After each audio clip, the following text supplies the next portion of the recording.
All right, hello, welcome to Adventures in Lollygagging. We're back today. We're playing a new game. We're playing a playtest of the Black Company role playing game that Arc Dream is working on. And I do want to stress this is a playtest.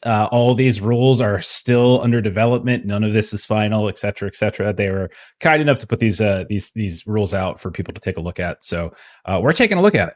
And as we are huge fans of Delta Green, and as I have been reading a ton of Black Company of late, much to Steven's chagrin, and telling him about it, it made perfect sense. And plus, Ashley's not here, so we can't do a normal game. So yeah, we're gonna give this a go.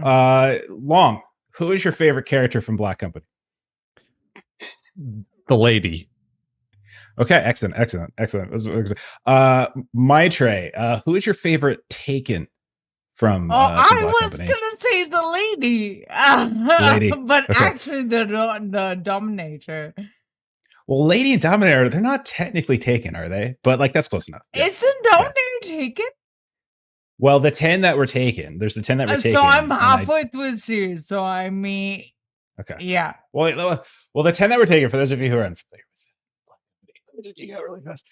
They were like they're just like really bad evil sorcerers and stuff like that who keep coming back and back and back. And they all have like really cool names, like Limper. Like he's that was the correct answer, Limper, because he's psychopath. And Soul Catcher, also psychopath. And let's see who else is there. Whisper, psychopath. Whisper is and you're gonna see name. Limper's great. They all have really good. And 10 Were Taken is a really good group name.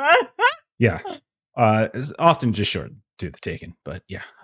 Steven, who is I'm gonna give you one that I think you know the answer to. Who's Croaker? Croaker is one of the soldiers in the company, but I was hoping that you would. Am I wrong about that? I'm just guessing. No, that's fine. I just talk about. Just a soldier. Brady, just a good old quarterback. Okay, that's fine. Whatever. That's okay. Go ahead. I was hoping you would ask me what my favorite Taken was. What's your favorite Taken? Is it Liam Neeson? The first do a one. Liam Neeson joke? Yeah. They really just went off the rails at the after that. The sequels, like they became too unrealistic. Okay. All right. Well, that was fun. And I don't know. Melissa, who's your favorite new kid? I don't know. Talk about Donnie. I don't remember what their names were. Yeah, good answer. Okay, so the only one I know. There's Joey, and I'm out. That's it. Just Donnie and Joey. Joey Fatone? There's probably some other names that end in E or something. I don't know. Okay. So let's just talk about this really fast. This is a playtest. We're going to struggle and we're going to play through some rules. Like we're going to kind of play it as we go. So just know that we'll probably make some mistakes. We'll probably pause to look some stuff up and try to get some things right as best we can as we play through the current adventure scenario that they put out with the playtest called the Summer Riots, which takes place in Beryl, which is Queen of the Jewel Cities. It's a big city. That takes a lot of some of the early action of the series takes place in Beryl, and this happens like just before kind of the series, or like it's right, or I'm not sure if it's right before the series, but like right before the series kind of like kicks off. So that's kind of when this is going to take place. Okay. So just generic stuff that you all would know. I mentioned this before stream to the four of you, but you are all members of the Black Company. You all have names, but you go by your various monikers that we see on the screen: Redeye, Big Dog, Princess, and Pops. But you all have those aren't your real names, so your true names. So keep that in mind. And for those of you who are wondering about the system, it's a D100 system. It's got, the basic roll mechanics, have a lot in common with Delta Green. So if you're familiar with Delta Green, D100 equal or under. Crits are 1. And doubles for crit successes if they're under your target. Crit fails are 100 or doubles that are over your target. So that kind of basic mechanism is rolled over. Some things that are different. Obviously, there are going to be some more involved combat rules, and if and when we get into combat, we'll tackle those in greater depth. You all have 2 tracks basically that that track your various conditions, not conditions, I should say, but rather your like how you're feeling. So there's stress. So you can go down the stress track. States. Thank you. And there's stress, and then there's like the damage as well. And as various things happen, you have the ability to sometimes mitigate it, sometimes take it, sometimes risk it, and kind of move up and down those tracks as necessary. Other things is that it's a skill game, so there's skills, but there's not a very large number of skills. There's only 20 skills, so it's not that many. So it's a little bit more manageable, maybe than some of the times we've played Delta Green, where I know we've had tons. So you can look at those. They do what you think they do. They're fairly self-explanatory. So if anything is a little bit, if you're unsure of anything, just let me know. A few that will pop up quite regularly are like power and insight and discipline specifically. Those will pop up sometimes when you're trying to kind of, affect other people and things like that. So big thanks to Tales of the Myth and Mayhem for the raid. Hope Colt went well today. We're just getting started. We're just kind of going through some business first. Okay. So any questions that you all want to throw out there first before we get started? Not yet. I have a question. Yeah, what's up, buddy? My Trey, why aren't you wearing black? That's a great question. Because I really wanted to piss you off, Steven. I was really committed to making you upset today. Perfect answer. That's a great answer. Yeah. Great question. Great answer. What are you going to do? Okay. All right. Okay. So I'm trying to see if there's anything else I should call out beforehand in terms of like rules. You all have equipment. We'll do a little scene here in a second that kind of shows you like loading up. Other things, you have a couple feats and flaws. So if you look at your character sheets, it will say in parentheses what that does. So right now I'm looking at yours, Pops. You are toughened. So you taking damage doesn't also cause you stress, for instance. So keep an eye on that kind of stuff. So look for your feats and flaws. And all of you can tell your armor details are in the bottom left of your character sheet, and what kind of armor you're wearing could affect certain rolls as well. So you might be getting like disadvantage on rolls and stuff like that. So keep an eye on all that kind of stuff. And anything else, you don't really have to worry about money or anything this time around. And and weapons. So weapons don't have like they don't do like a numerical amount of damage. It's instead like the amount of damage it does is related to the health track. So if you have an infantry sword, which I think all of you do, each of you have a base damage of maimed, which means assuming there's nothing to mitigate it, like you would be doing maimed damage to a target that you effectively hit. And maimed is like, when was it? Third on the track, I think. Yeah. Stunned, wounded, maimed, dying. It's like right beforehand. And it also is when we start rolling hit locations too. So, okay. All right. We good? Stalling. Yeah. Yeah. And also, for what it's worth, Mark gave you some complication bits and gave already a couple of necessary. Whoa. I think that's going to be necessary, but thank you. Uncomplications. Okay. Yeah, plenty of complications already. All right. So, okay, let's get going. So, let me get a little mood music going. A little Den of Iniquity. Okay. I like to think, just for your own minds, Barrow, kind of like a Roman-ish kind of city, if you think about it in those terms. So we open up. We're in Beryl. We're in the Queen of the Jewel Cities. It's a sprawling coastal city, a faded grandeur whose marble arches and crumbling pillars recall the once mighty trading empire of the Jewel Cities. The city-states built on vital harbors are on the Sea of Torments. They were all once united in a sprawling empire by alliance in trade. But now each of these cities stands alone, and they're each racked by local rivalries and prey for greater powers. So as we kind of do like our little drone shot over top of it, we're seeing tons of narrow stone lanes between these ancient stone and marble buildings that are kind of winding this way and that along these slopes of Barrel, partly towards the Bay of Tears, where we can see these crumbling docks and these wooden shanties are all bustling under this looming fortress that all of you know very well. I think it's called the Bastion. And at the heart of the Bastion is the Paper Tower, which is a spire that rises up within it. And it's from there that the Syndic rules. The Syndic is essentially the ruler of this city and who you have been hired by and have been working for some time. You can also see far to they'll call it the east in the distance above like the city sprawl. You can also see that another large landmark is Necropolitan Hill. And that's where nobles and commoners have been laid to rest since time immemorial. The rich rest in a maze of limestone mausoleums where the poor are cremated in basically just dirt. And across the way, there's just humid air everywhere. And there's this stench of fish and sewage and incense. It's coiling, it's smothering. We can see red banners all over that are signaling loyalty to the Syndic.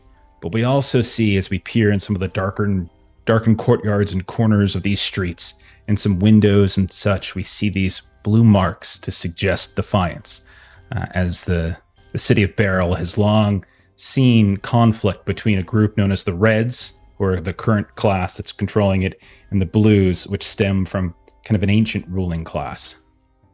So summer is very, very sweltering, and it's essentially crushing the people with disease, violence, and inescapable sticky heat. Gutters are brimming with fermenting shit, and Barrel seems to be teetering on the edge of chaos. We open up as dawn comes up inside the Bastion, and we can see that there are soldiers that are not already on duty that are starting to get up and prepare for the day. We can see some that are off in small little groups around makeshift tables, playing dice games or tonk. We can see others that are settling like kind of squabbles over rations, and we can see others that are cleaning their gear or honing it. And there's many that are just chattering around in the barracks where you all have been staying. We're going to start with Redeye. So Long, as dawn comes, as you're getting up, what do you think Redeye is doing in the like hour or so before he's sent on duty? He's in the gambling parlors. Okay. Throwing away whatever coin he has, taking debts, making bets. Okay, so we just see maybe you are amongst one of those little tables, throwing dice, playing tonk, whatever it might be. What does Redeye look like to us? What do we see? He's a hollow man, early 30s. He's pretty thin, bit ragged, wears his tunic crooked. First thing you notice is a giant wine bag before you see his medic pouch. Okay. And do we think anybody else is playing in this game with Redeye? Does anybody else want to claim it? Pops, I'm seeing you nodding. So we see at the same table, perhaps with Redeye, the two of you have been up maybe later than you should have. What does Pops look like, and what's Pops been doing? Pops is a little bit younger than Redeye. He's 27. But he kind of, unlike Redeye, everything is in place as it's supposed to be. So there isn't, and anything is at all disheveled. Everything is exactly as it should be. And he definitely is just enjoying the kind of crowd of people being around. Okay. Excellent. So as we kind of see the two of you gambling, and other people are waking up, and you can see some of them are nursing hangovers. We can see some that are maybe just getting off duty. Others are kind of just finding food or something else to do. A grizzled sergeant just kind of bursts into the area where you're at, like this little barracks area where you all have your tables set up. You all would know him. His name is Elmo. And he just immediately kicks the door. He kind of kicks the door open, busts in, and we see the two of you. We see Two Hand, who is another one of these soldiers that you would know very well, and a few more just kind of scattering about. Some people scramble and react, others are maybe a little sluggish. But he calls out, he's like, "Listen up, Two Hand, pick a squad. Sindek has some special duty out in the city, and you just volunteered. Gear up." And when he calls out and he calls to Two Hand, those of you in the room and area, you will look over and you can see this corporal. You can see he's called Two Hand, but he's actually missing 3 fingers on his right hand. And he starts calling out certain names. He calls out, he's like, "Pops, Redeye." And then maybe he calls over to Princess.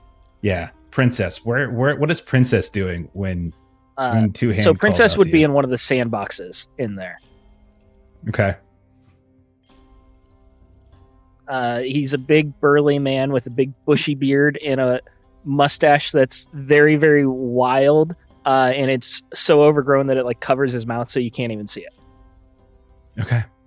So you scramble up with Redeye and Pops, and all of you and maybe a couple others kind of scramble kind of past Elmo, and you guys moments later find yourselves lined up in front of another person you would know, another corporal, Fishhead is what he goes by. And you know him because he's essentially a supply corporal. And you can see you're in this area, this room with all sorts of piles of recently clean gear.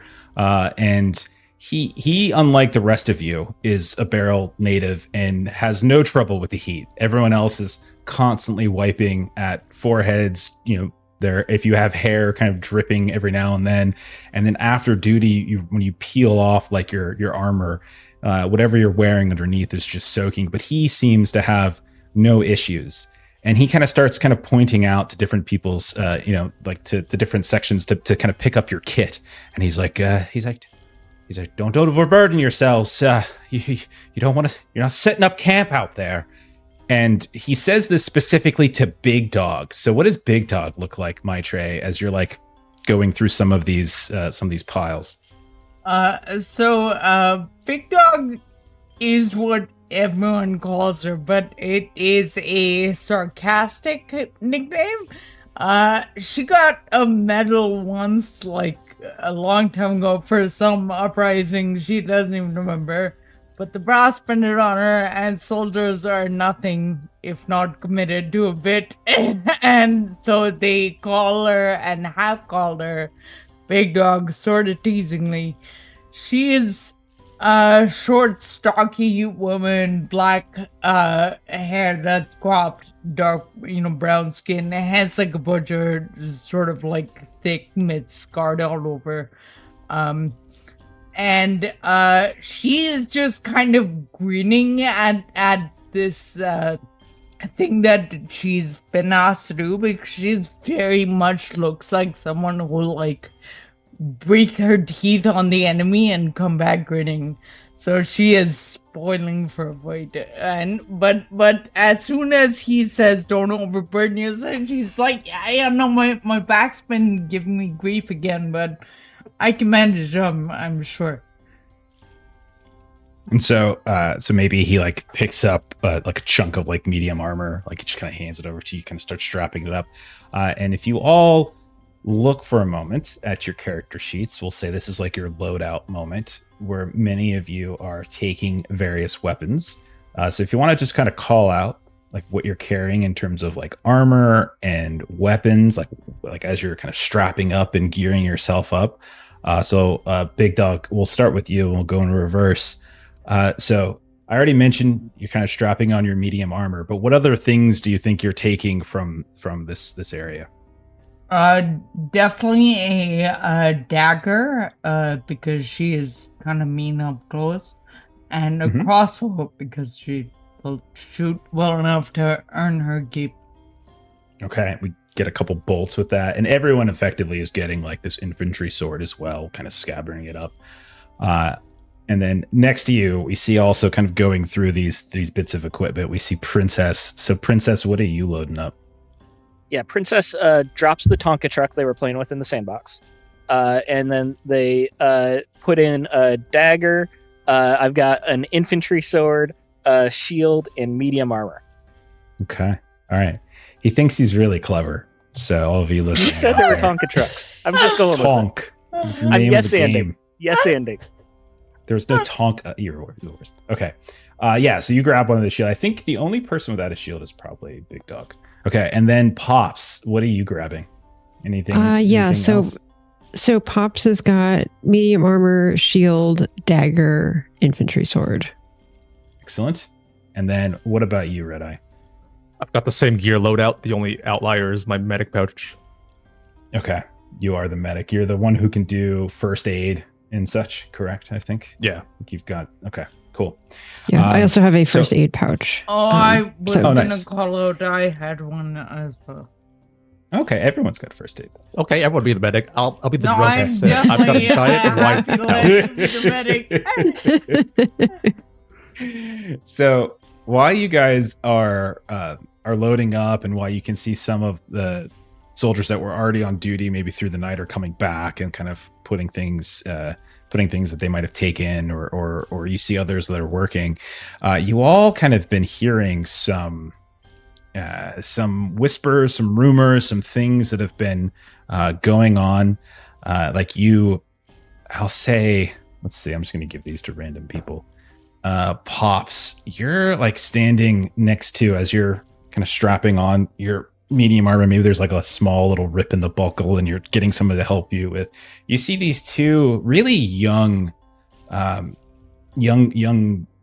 soldiers that are like next to you, like very, very like clean face. They could barely, they've barely grown any hair on their chin. And like you can see that they're talking. They're like, I heard lightning broke a crypt on Necropolitan Hill, and there's some fucking sorcerer. Yeah, just some fucking sorcerers out there. And then something got out of the hill, and now it's like it's all over the city now. And like the one that he's talking to, it's like Otto said Tom said that it's a demon and that it drinks blood, and Tom Tom's a wizard, so if anyone's gonna know, it's a wizard, and so Tom Tom's gotta know. We gotta listen to them. And then you can see like Fishhead comes over and just kind of smacks one in the back of the head, like, stop it! It's probably just blues scaring folks away from their hideouts. Enough of this kind of talk. Now get back to work. And you can see they go back to kind of cleaning whatever it is that they were supposed to be cleaning. Okay. Who here? I think the only person who has a scholar background, I think it's Redeye. Yeah, it's me. I'm the scholar. I don't think anyone else has it. So yeah, go ahead and give me a test. So this is a lore test. So D100 equal under your lore skill to see if you do anything. Okay. I have a lore 70. Nice. Okay, so yeah, give it a rip. Yeah, I'm hanging out at 30 for lore. First roll come out here is going to be a 30. A 30. Excellent. Okay. You also have been hearing some rumors as well. And when you hear like the two of these young recruits kind of talking this out, or they might even be recruits, they might just be like support staff, like doing things. You have heard of like a creature that they didn't specifically mention. Like when one of them mentioned like a demon, you heard something slightly more specific, maybe earlier in the night, maybe while you were around the gambling table. A creature known as the Forvalaka is what it's been called. And you know, with the success, that the Forvalaka is this like devil or spirit of hunger, and that it basically feeds on everything. It's never satiate. And there's all sorts of different like rumors about, and stories and folklore about like what it looks like. Some people say it looks like a woman. Others just say it's like a giant cat. Some people say it's just like fog that shifts and moves all over the place. And this story that you heard right now as you're loading out is just like a story you heard while you were gambling, except instead of just saying demon, they said Forvalaka. And you've heard this kind of pop up here and there, especially as it relates to that crash of lightning that apparently struck Necropolitan Hill that people seem to be talking about. Hey, Pops, I think those youngins were onto something. Reminds me of a story last night. There might actually be a demon out there. They're too young to be onto anything. They're just saying what they've heard. Well, if they've heard it, then it must be true. It's spreading around. You know better than to believe everything from these pissant new recruits. What do they know? What have they seen? Might not have seen it, but there's something out there. I've heard about it. Well, you do all the reading and stuff that I don't do, so if you say there may be something to it, then yes, there is. Okay. So as you talk and as like you get your gear together, you're eventually like ushered out of this little load up area. You still hear like more conversation here and there, not just about that. You start to hear conversation about other things too, about like fights that are breaking out in the streets, like different soldiers that are coming back and kind of sharing stories of like kind of close calls when they were doing this or that, and how things are just getting worse and worse out there. Eventually, you all are kind of led into these offices, these packed offices, towards the top of the paper tower. Like you kind of go up these long, like 150 something steps to the paper tower. And you're standing at attention effectively inside of this, inside of these offices where all these other like officials and clerks and things, other bureaucrats and such are about kind of talking and mumbling. Some of them at tables, some of them in corners. You can see that they're sort of gossip mongering. There's like windows here and there that overlook the entirety of the city. But even though there's windows, like it's just making it hotter in here in some ways. It just feels like this horrific, sweltering heat. You can see that you're here joined by like Elmo and Two Hand and some other soldiers as well. And you're all kind of waiting around as like different scribes and lawyers are kind of talking and writing scrolls. And you can see that all of the attention of them seems to be towards the Syndic. And you probably have seen the Syndic before. And he's like robed in this heavy red velvet, despite the fact that it's ridiculously hot. And he looks fairly anxious, more than you've probably seen him before. He's got this hooked nose and he's kind of shifting here and there between advisors.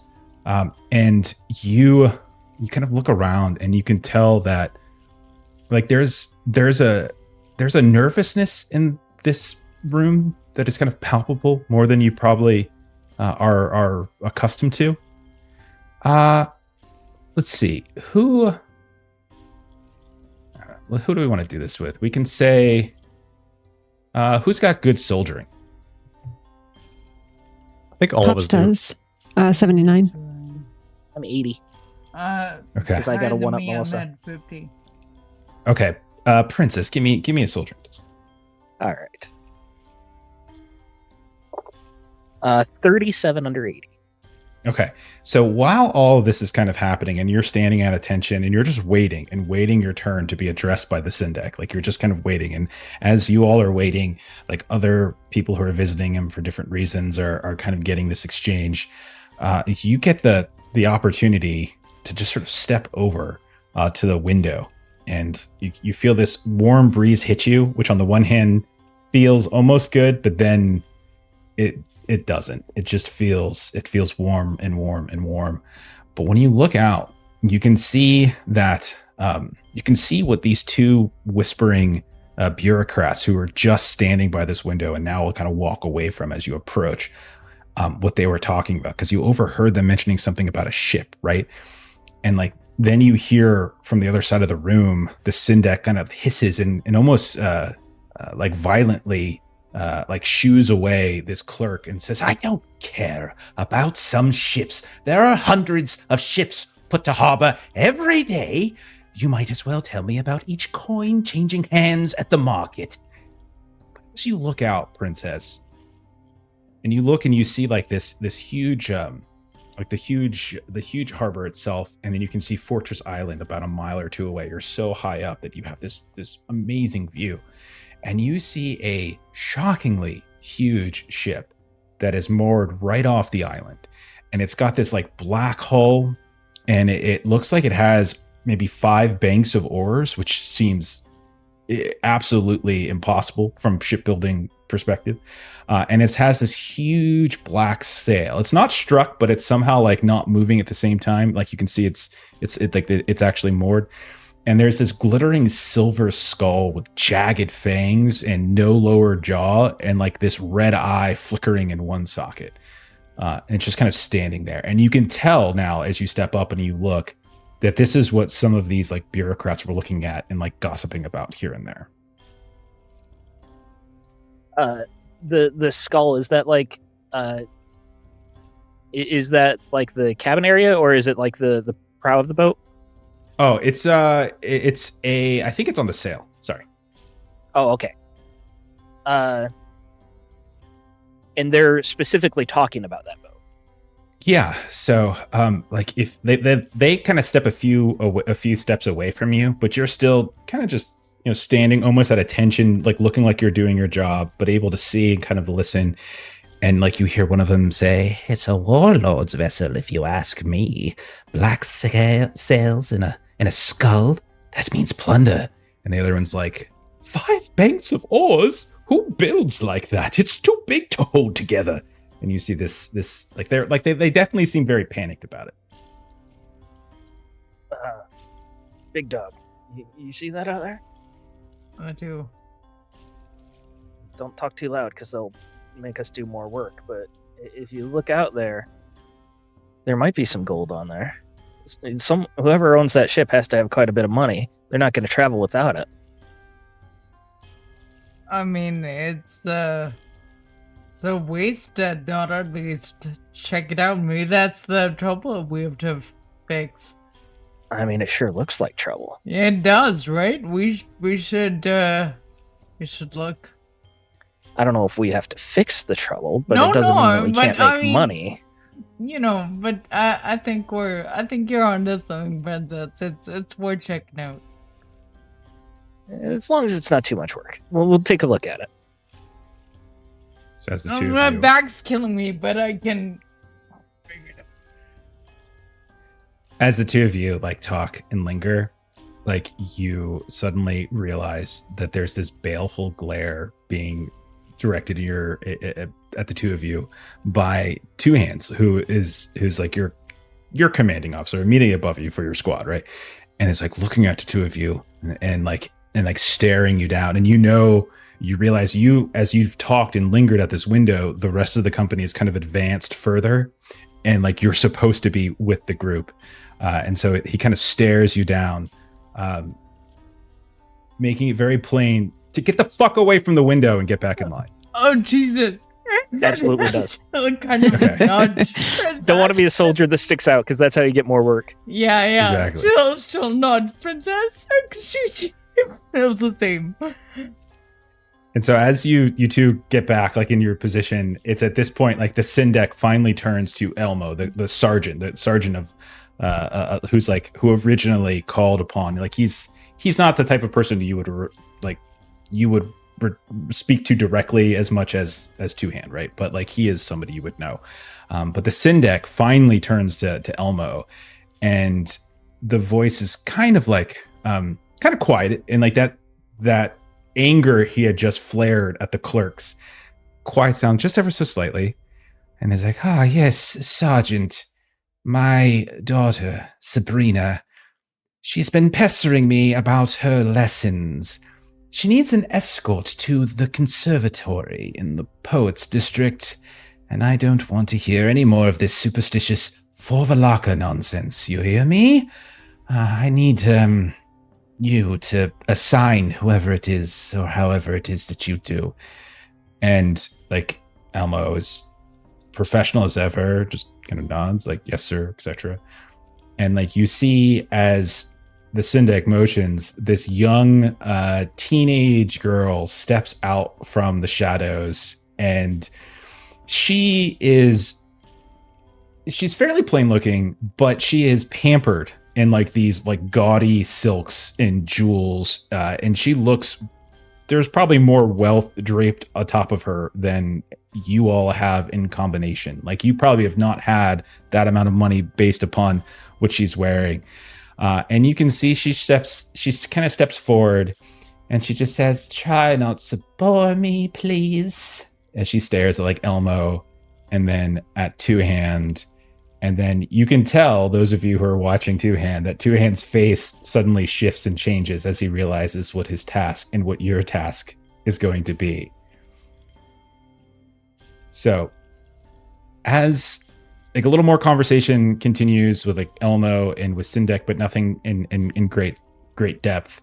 Like moments later, after all of that conversation happens, you all find yourselves in your gear walking down the same 150 steps that you just 30 minutes ago walked all the way up.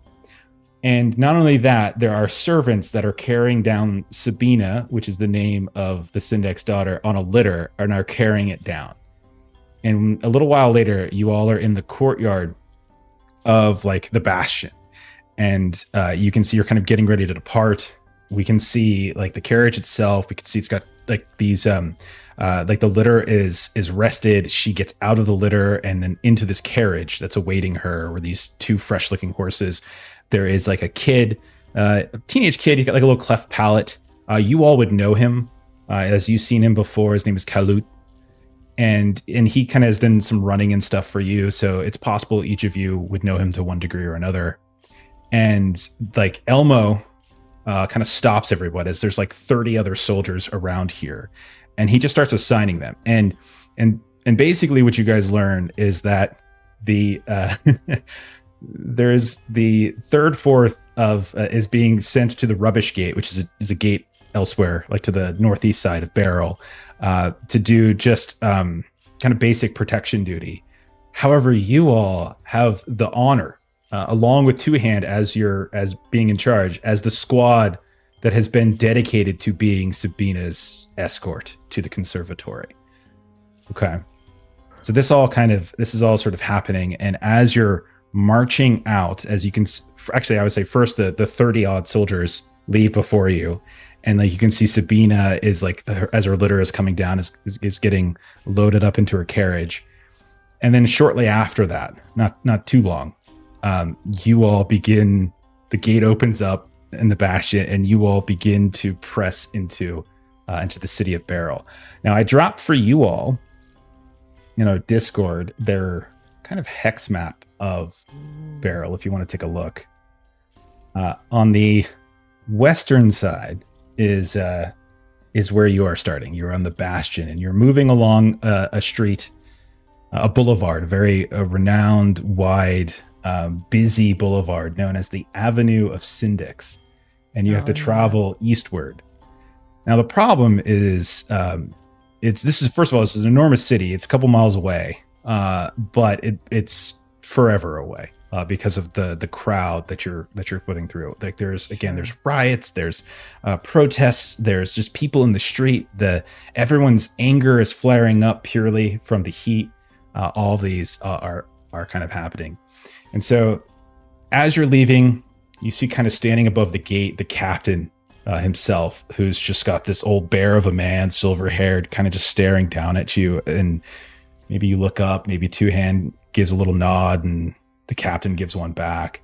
And you all fan out around Sabina's carriage, sweat streaked, and you begin to proceed down the Avenue of Syndex. But the crowds are immense, and they're constantly closing in here and there. Not always like intentionally. Sometimes it's just the hustle and bustle. Other times it's definitely people who are being curious. So maybe about 10, 15 minutes pass through the opening as you push over the first the arc of this. We're going to do a group alertness roll. And a group roll, you pick the lowest person to make the roll. So whoever's got the worst alertness, that's by default. However, one of the things you can do in this game is someone can always choose to take over. And so if you don't want the person with the lowest alertness to a roll, you can instead have another soldier essentially can step in and roll instead. But they have to risk one stress on the roll. What that means is if they roll and they fail, they take a stress from it. Okay. So, Okay. I I have what a are your 30 guys? What do you guys have? alertness. Might be the lowest. I also Anybody have have 30. lower? So Oh, okay. I don't know if this might count as the lowest because I am big dogs incompetent. So that means that any alertness roll outside of combat, which this is, gets rolled with a penalty die. I think What's it the might actual just I be would lowest? straight 60, lowest. though. 60. But I you think also it's have just 60. straight lowest. Yeah. You have a 60%. If it's so I straight don't lowest, think so. then I don't have the straight lowest. I just have a shit chance. Okay, so Redeye and Princess have 30. Big Dog is 60. Pops, what do you have? Also 60. Okay, so I'm gonna flip a coin. Not flip a coin. I'm gonna roll 1, 2, 3. It'll be Redeye. It's a 5, so it'll be Princess.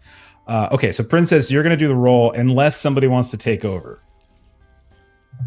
You know what? For fun, I'll Right. take over. Okay, so Pops will take over. So what Hell you're doing, yes. so basically, had you failed, Steven, you wouldn't have potentially gotten stressed. Like, there's other things that'll happen, like critical failures can trigger it. But but in this case, Pops, if you fail your roll, you will accrue a stress. So like when you make a roll, a lot of the times you are risking something. Like there's potential consequences. It could be like stress. It could be just time. It could be debt. It could be favor, etc. But you are specifically putting up the potential of moving down the stress track if you fail this. Yeah. And strategically, the reason I did that is because I have a feat called Toughened, where taking damage doesn't hell cause a yeah. stress. So I figure, I can, maybe kind of. You won't do take as these much things. later if you get a fight. And as Yes. he also has a pretty high sense of his skills, so which he shouldn't, because he rolled a 73. A 73 is a fail, right? Yep, it is. Okay. So I am anxious. Okay, so you move. So you're only ever at one part on the track, and so you would mark anxious. There's no negative effect to anxious. It's just you're just further down the track. If you go up one more to distraught, you'll start actually having some disadvantage on things. Okay. Is there anything that happens to the rest of us since this was a group roll? No, it just means you don't necessarily. The group failed. Well, actually, yeah, there is. In this case, there is. Yeah, So the group in some failed. cases, it just might not. It might mean you might not get information. But you guys are moving, and you're sort of tracking, and you're looking around for the first 10 minutes or so. A lot of the crowd has they've just sort of been pushing past you. Like some of them have been just trying to cross from one side of this large boulevard to the next. Like you can see others have approached and kind of gotten somewhat close to the horses, but you were able to kind of shoo them away. And it's really just like the run of the mill. There's a lot of people here. There's a big crowd constantly pushing and shoving. What you don't necessarily is that who's got the lowest power? Uh-huh. I don't that's think gonna it's me. be 30 power. 50. Man. Yeah, I'm 50. Okay, so Redeye, you notice kind of at the kind of too late that some of these people who've been crisscrossing and some of these shutters that you were kind of looking up at, it's just kind of these open shutters and some of the buildings that are flanking either side of the boulevard and different like a cart over here or a door over there. Like you notice kind of too late as you've already kind of pushed too far away from the bastion to really do anything about it, that there are these little scraps of blue paper and blue cloth, and you recognize them, Redeye, as being signs of blues influence. And so remember, blues is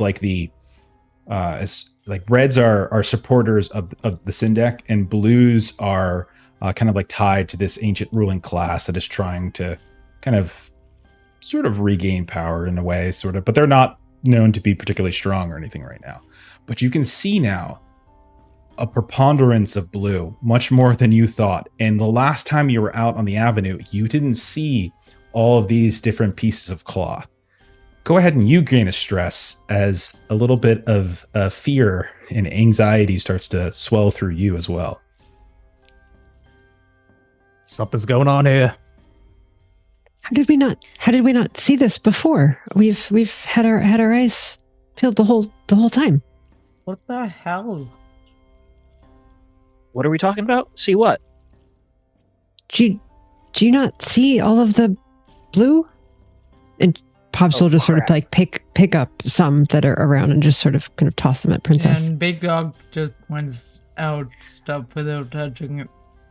Just remember, you guys are fanned around, so I would say there's probably 2 of you on one side of the carriage and 2 of you on the other. So you're probably not in like close. Like that's your job. I'll take mine back then. No, I'm not saying you can't. I'm just saying like there's just in terms of positioning, you just probably got 2 on each side. Okay. All right, thanks. So you just hear like from. So I'll say, Princess, you hear from like from the window of the carriage that is kind of like wickered to the point where you can't see inside. You just hear like Sabina, like as she's looking out at like this, like on your side of the carriage, like there's like a group of people like on the ground that are like picking up scraps and such, and just like taking scraps off the ground and putting them into a sack. And she's just like, this is disgusting. How can people live like this? She just and other comments like that along the way, like, oh my, these aren't people, these are animals. Ugh, goodness. Ugh. Don't let any of them get close to me. So this is all happening as you're pushing down this avenue, and you all would know that the conservatory is about 2.5 miles away, but the streets are so crowded that you are moving at a snail's pace, slowly and slowly. And each time, like someone's getting a little bit closer and like walks past you, and maybe like there's a moment of nerves here and there. Let's say about an hour in, because that's how long this is taking, is you're constantly having to wait for crowds to get out of the way, or like scatter them this and that. You make it to the Harbor Circle, which is a street that runs kind of north to the customs house and the docks. It's not where you're going, but it's just sort of this moment where like you're finally kind of pushing a little bit past that early crowd. And then a little while after that, you get into the Poets District, and you're getting closer and closer. You see these cracked buildings. The buildings kind of change somewhat. Has like kind of an older feel to it. Cracked buildings, old wood, crumbling stone. You see marble that's got these sort of chipped and painted inscriptions of these statues that are standing up here and there. And you can see some of like, there's like graffiti as well. Some of it is like praising the Reds. Others, it's like cursing it. And you can see there's like this big gray blue slop that is not quite paint. You're not entirely sure what it is. That just says knives and the Syndic's eyes, like scrawled across this like half wall. You can see dogs in the ground, like scavenging and refuse. You can see that there are all these different like angry or like frightened faces here and there from the alleys, and people are like clearing the path now as the carriage is approaching. Like, whereas the first stretch, it was like no one really cared. They were kind of in the way and you had to shoo them. And like Two Hand calls out to you all, and it's just like eyes up. And what are all of you doing? Sort of describe to me, like, what do you think you're doing as you've been on this kind of this sort of escort on either side? Like, are you looking for something in particular? Yeah, would have gotten the shield off his back when like the crowds were the thickest, and started using that as like a barrier to just start pushing people out of the way.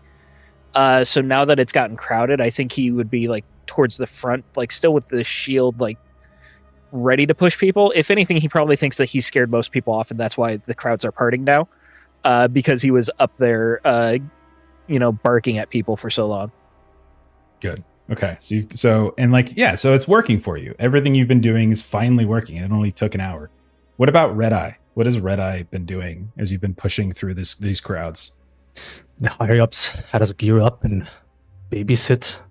What is this? Taking a swig every couple steps, keeps complaining about the higher ups. Just complaining the entire way. And I would say that Pops, maybe Pops and Redeye are on the same side, and Pops is like leaning into that. Like, can you believe I've 4 years in this company, and this is what I'm doing?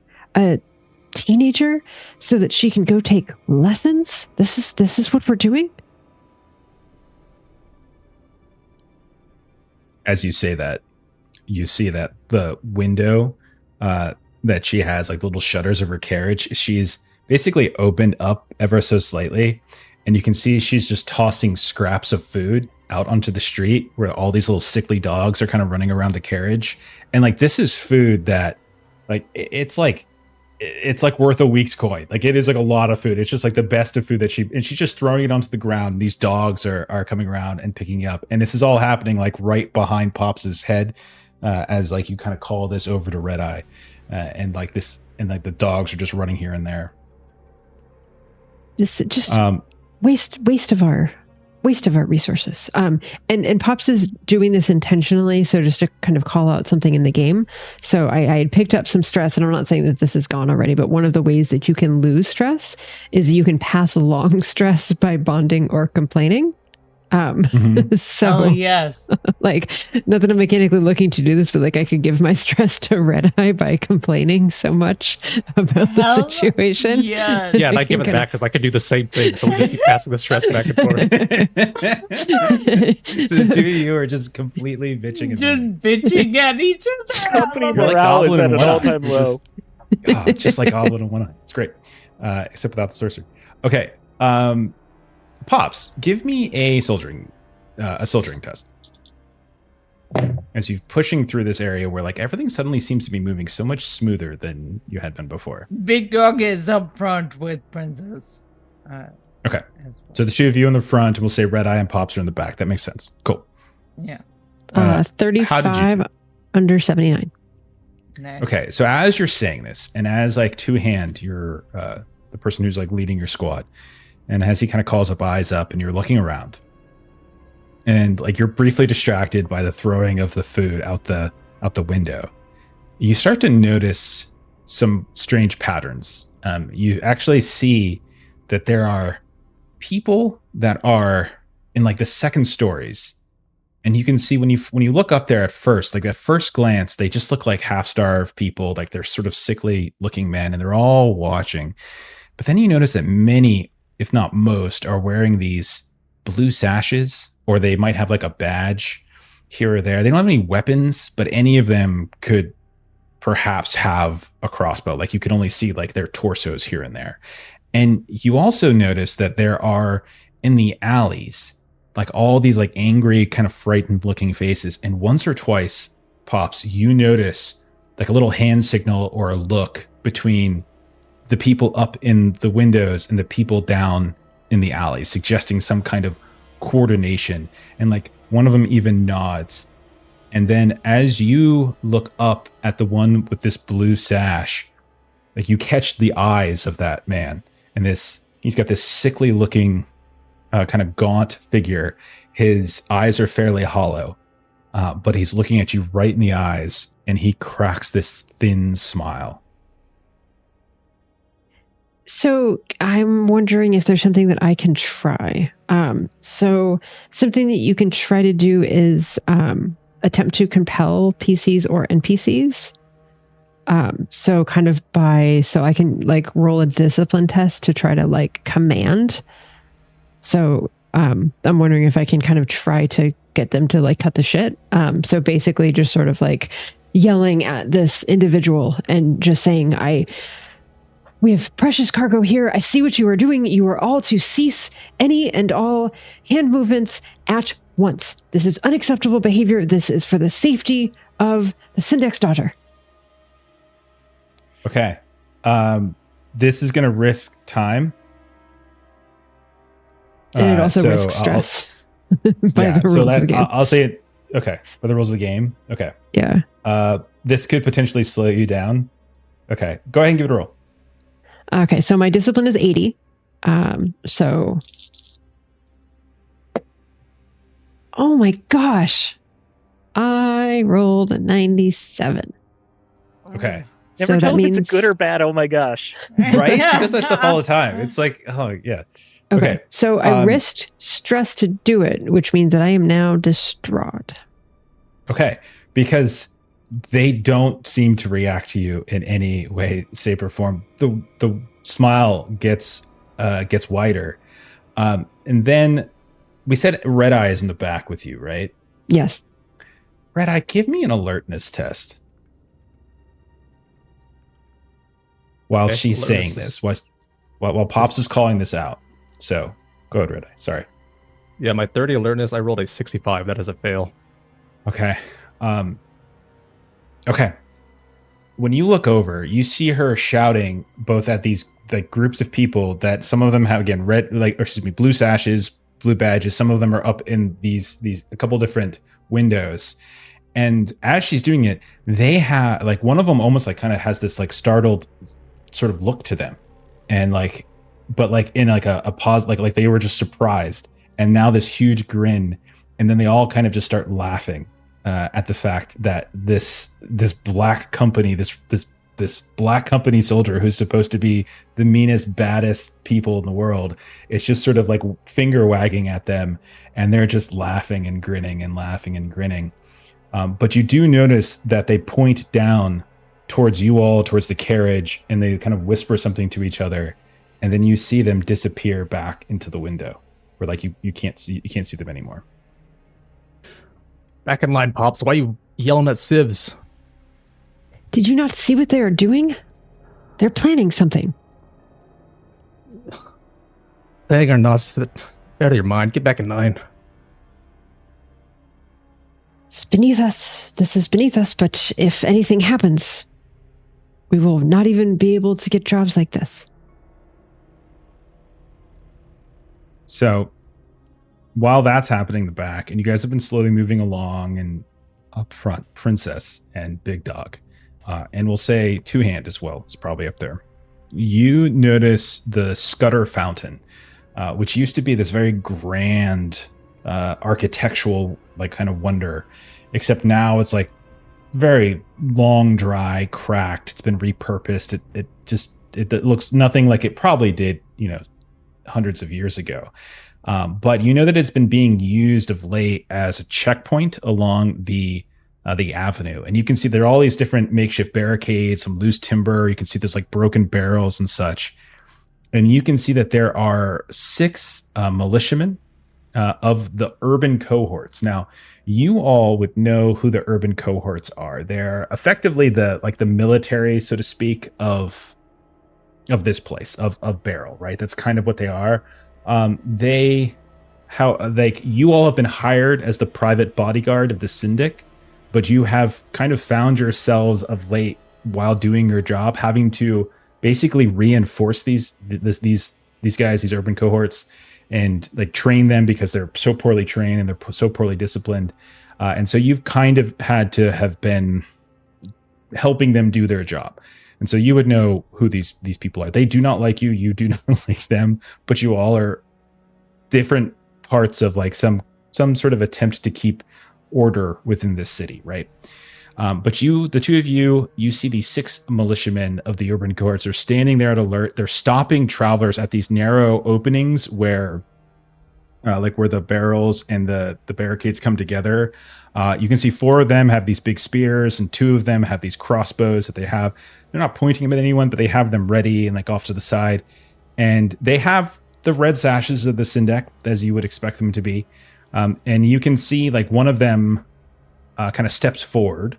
You would know him as Centurion Ugdane. And it's more than like you've just had a random run-in or two with him, nothing special. But he kind of steps forward, puts a hand up, and he kind of has like a smile on his face, and he's kind of eyeing the carriage itself. And he's like, more from the Black Company, eh? Busy day. Yeah, streets are crowded. We're going a little slow here. Could use some help parting crowds. Yeah, well, we're escorting these next daughter. Ah, interesting. He like kind of looks back for a second at the people behind. Well, it might be a lot easier if the Black Company's third platoon hadn't killed a civilian over on the avenue of the older empire. Everyone's getting angry. Anger spreads even faster when the heat is as thick as it is now. Well, it's a good thing you're here to keep the peace. Yep.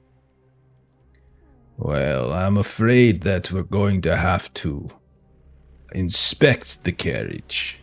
No exceptions. It is a checkpoint, after all. You can see like two hands steps up like, no, I don't think so. Get out of our way. You go about your business.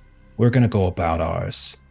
And you can see they're kind of like, they start to unfold into this like little argument. And he's like, no. This is just the way. This is the law. This is what discipline apparently is. You have been telling us for months that we have none, and now that we seek to enforce some, now you want exceptions. It's like, and like you can see Two Hand is kind of getting a little bit apoplectic over it here and there. What are the two of you doing as they're kind of arguing over this? Big Dog is muttering to Princess, like, this was supposed to be easy. This is easy. All we're doing is standing here. I feel like this is gonna go somewhere messy. It's not going anywhere messy. Hey, Ugdane, we're just trying to pass through here. We've got a lot of work to do. You've got a lot of work to do. If we could just make our lives easier on each other, we could just keep going. As your boss's kid anyway. Okay. Okay, so you guys can Operational like- security is non-existent Yeah. here. you guys Hey, are we really got good at Sabine this. back here. We need Melissa. As I just said in chat, like it's unlikely that there's the whole like we have a decoy carriage of one of these. Like it feels like everybody knows who's in the carriage. Probably We painted it on the walls. Okay. I guess you could do discipline for this if you want. Like if you're just trying to be like professional, let us pass, etc., etc. Like if that's like your idea, so you can do a discipline test. It's a group test, so again, it's whoever's got the lowest would make the roll unless somebody like takes over. And I'll say Pops and Redeye, you could be within earshot of this, so it's not like you couldn't be part of this as well if you wanted. What did you say, Jeff? I think discipline, based upon how you guys Discipline. framed and Mine's laid it out, I think that 60. makes the most sense. Mine Also is 60. 50. Pops, what's your discipline? 80. Okay, so 50 is the lowest. Princess? Could I argue that because I am appealing to their sense of laziness and I am a very lazy person as well, that I could get advantage on this? You could appeal that. I don't think so. Even if I risk stress? I guess that's no, part if of you the game is that you risk if stress you anyways. risk, yeah, if you're saying that, if you're saying you like, there is a mechanic for that, right? It's funny because like one of the options, because I tested discipline, you can test insight, but you're usually trying to motivate someone, not like demotivate them. Yeah, the mechanic is for trying to get rid of disadvantage, not actually for gaining advantage. So I don't know if that's as written. Okay. I was just hoping because I have a thoroughly lazy personality. That is my flaw. You just I'm trying to get role play everyone- here, and I'm trying to, get You're rewarded doing a for great good job. role play. You're doing a great job. Listen, you're a man of peace. And of peace and prosperity. And I rolled a 94 over 50. Oh my gosh! Oh, Wow. I was too Um, lazy to convince them. They said no, and I stopped talking. Okay. Oh dear. So, a few things. So, first of all, as you say this, like Two Hand like looks back to you, and you can see he's feeling like you can start to see he's getting a little flustered with this moment a bit here and there, as this old veteran, and Two Hand's a little younger, and so you got this old veteran who is just like no, and you've also got this little wedge, and not only that, but you just saw in these windows and in these alleys people with these blue sashes, and you all are sitting right here in the middle of this checkpoint trying to get through. I'll say somebody. Again, I should probably have written some of this down. Lowest alertness is Redeye with 30 and Princess. I'm gonna say Redeye. Roll an alertness Princess, since you were busy doing something else, I'm going to say we'll give it to Redeye in this case.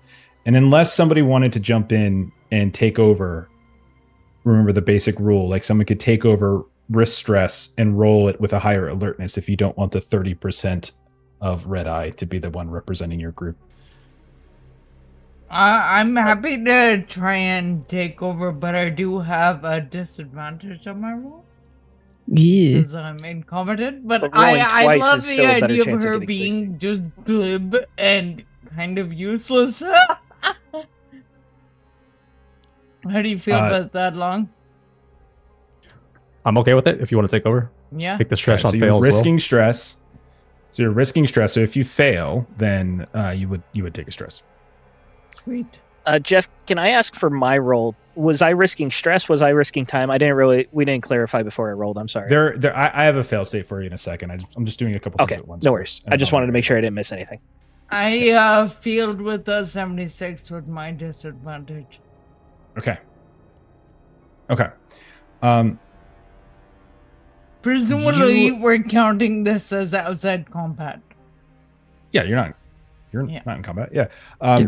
So while Princess and Two Hand and like the Centurion are talking a couple times, like you can tell like Ugdane like looks over his shoulder at his men, and you can tell that the men are like watching him like very attentively, and like you're like they're kind of a little on edge to some degree. Like they're just waiting, and they're looking at him, and he keeps like looking over his shoulder and exchanging these glances with some of the people. You need to take a stress, by the way, for risking, because you risked a stress and you failed. Okay. Now, at this point, puts me up to anxious. okay, so you're getting a little anxious. It is a little anxious. Like you guys are literally in the open here, right?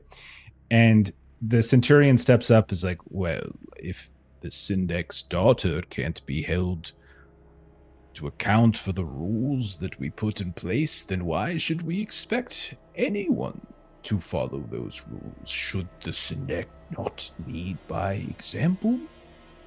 We just merely need to inspect it as we do every cart, carriage, or wagon that passes through.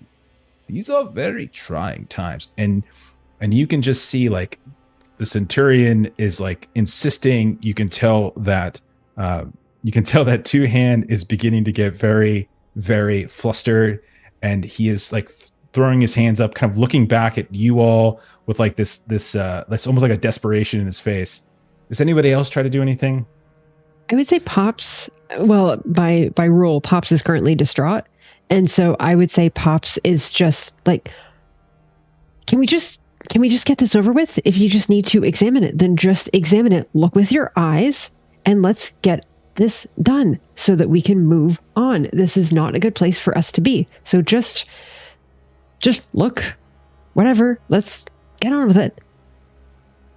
Okay. And so if that's the case, then he'll say, thank you.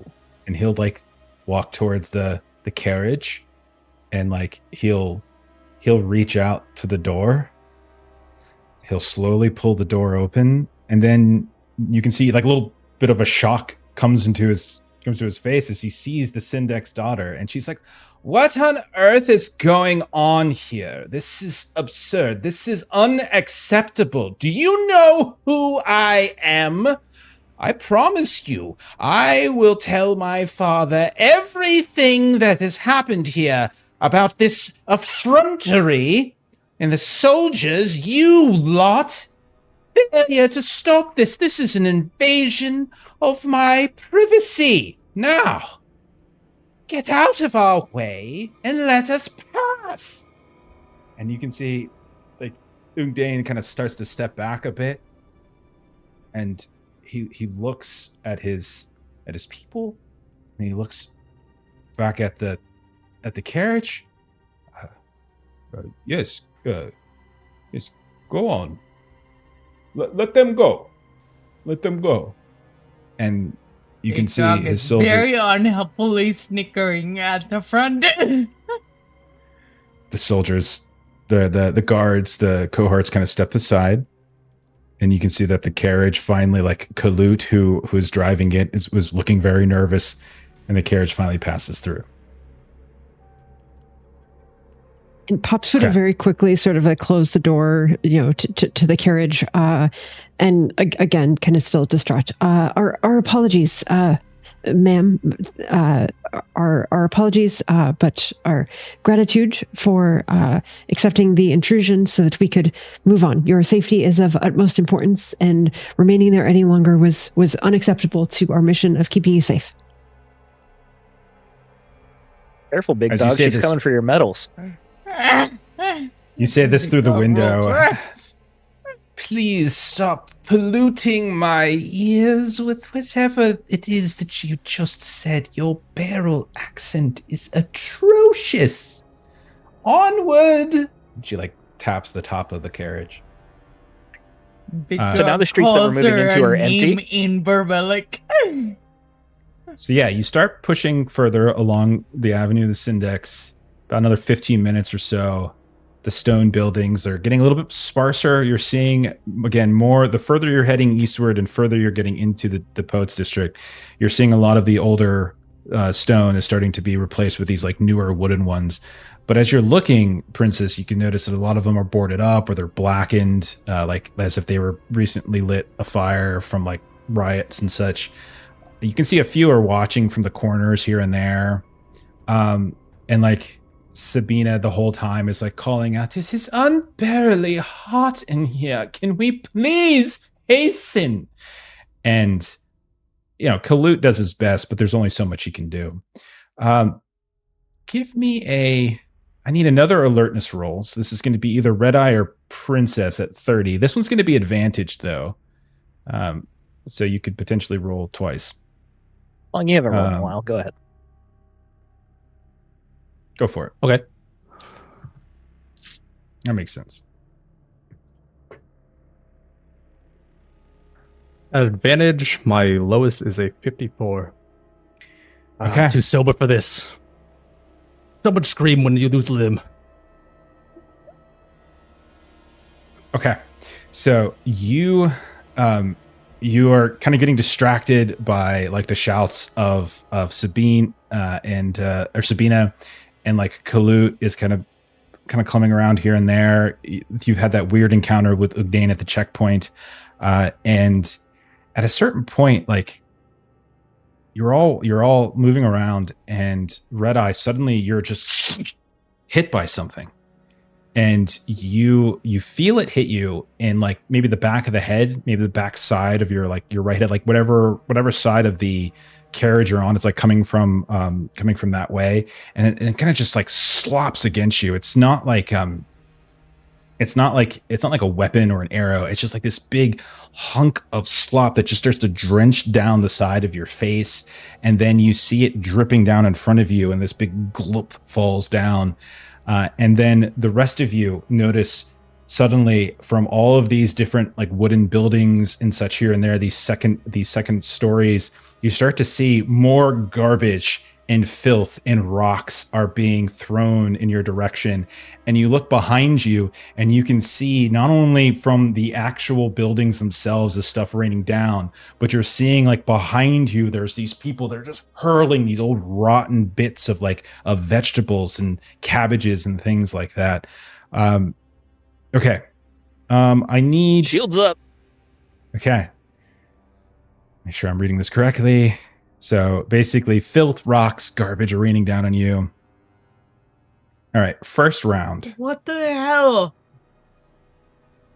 I think we're going to do a combat. Okay. Food fight. All right. So, double checking something really fast. Okay. So you are being followed by this big mob. There are these people that are already hurling things down at you. It is effectively like the first round, so to speak, of this. You can call it a combat if you want. We'll just call it structured for now. And I need each of you to make a luck test. Mm. And do. Oh my gosh, 75. 15 under 50. And a luck test is literally just 50-50. That's all it is. Yeah. Mm. Rolled high. Passed. I passed. Okay. Oh, big dog. Passed with 28. Okay. So as everything starts to rain down on you, Redeye, you manage, despite the fact that you have this slop of like shit and refuse dripping down the side of your face, you manage to get like your shield up maybe on the second time, and you managed to block one array. Like Princess, you've already kind of put yours up, like you said, and Big Dog, you're maybe dodging. You don't have a shield, but you're able to kind of see some of these comings. You see a rock splatter against the carriage that you just duck under. Pops, however, was it a regular fail? Correct. Yeah, you turn one way thinking that it's just coming from this one direction, but then suddenly up in front of you, maybe off to the left, stepping out from an alleyway, someone just hurls this massive, this sort of like it's like a clay pot, and it lands like right in front of you and splatters across your shins and your knees, and it's literal manure. This disgusting, this viscous liquidy manure just explodes in front of you, and you get little bits and pieces all up and down the front of you. What do you all do? Pops wants to run at this person that got shit on her. So, okay. Brawling is another way to lose stress. So, I wouldn't mind not being distraught anymore. So, okay. So if you're turning and attacking, then yeah, we're going to call this combat now. Okay, so you race in the direction of one of the one that just threw this big pot of shit in your direction, and you kind of charging in, and all of you are hearing like the Cynic will bleed, give us the girl, stuff like that being called out here and there, and you charge at one of them. So so we're gonna go into initiative. So let's just walk through the steps of that really fast. So we got to start with a group soldiering test to see who gains initiative. At the beginning of the first round, which we'll call this, the soldiers may attempt a group soldiering test to gain the initiative. So whoever's got the lowest soldiering would make this. 50. 79. I think 50 is the lowest. 50. All right, Redeye, it's you unless somebody wants to take over. No. I'll take over. All right, Princess, you're stress. risking stress. Okay. So I've got 80 soldiering. Okay. 34. Nice. Very nice. 34 is a success. You don't take your stress. You guys do get to go first. You can go in any order you want. So the way it works is since you took initiative, each round you act in any order, then any allies that you might have act, and then any enemies act. And we go from there. And since you had a success on this, enemy attacks inflict -1 damage step, essentially, if they were to do any damage to you. So Pops, you're racing away from the carriage towards this one person who like kind of was stepping out from the alleyway. How dare. Describe what you do. If you're doing an attack, so I should say an attack, let's start over. On your turn, you get one action. That's it. Okay. There are a couple different actions. Obviously, the simplest one that Pops is doing is attack. And baked into the attack is the ability to move up to 10 yards. You can run up to 10 yards, and then you can test hand weapons, great weapons, strength, or shooting to attack an enemy. Another type of attack is called shot, which is an attack variant.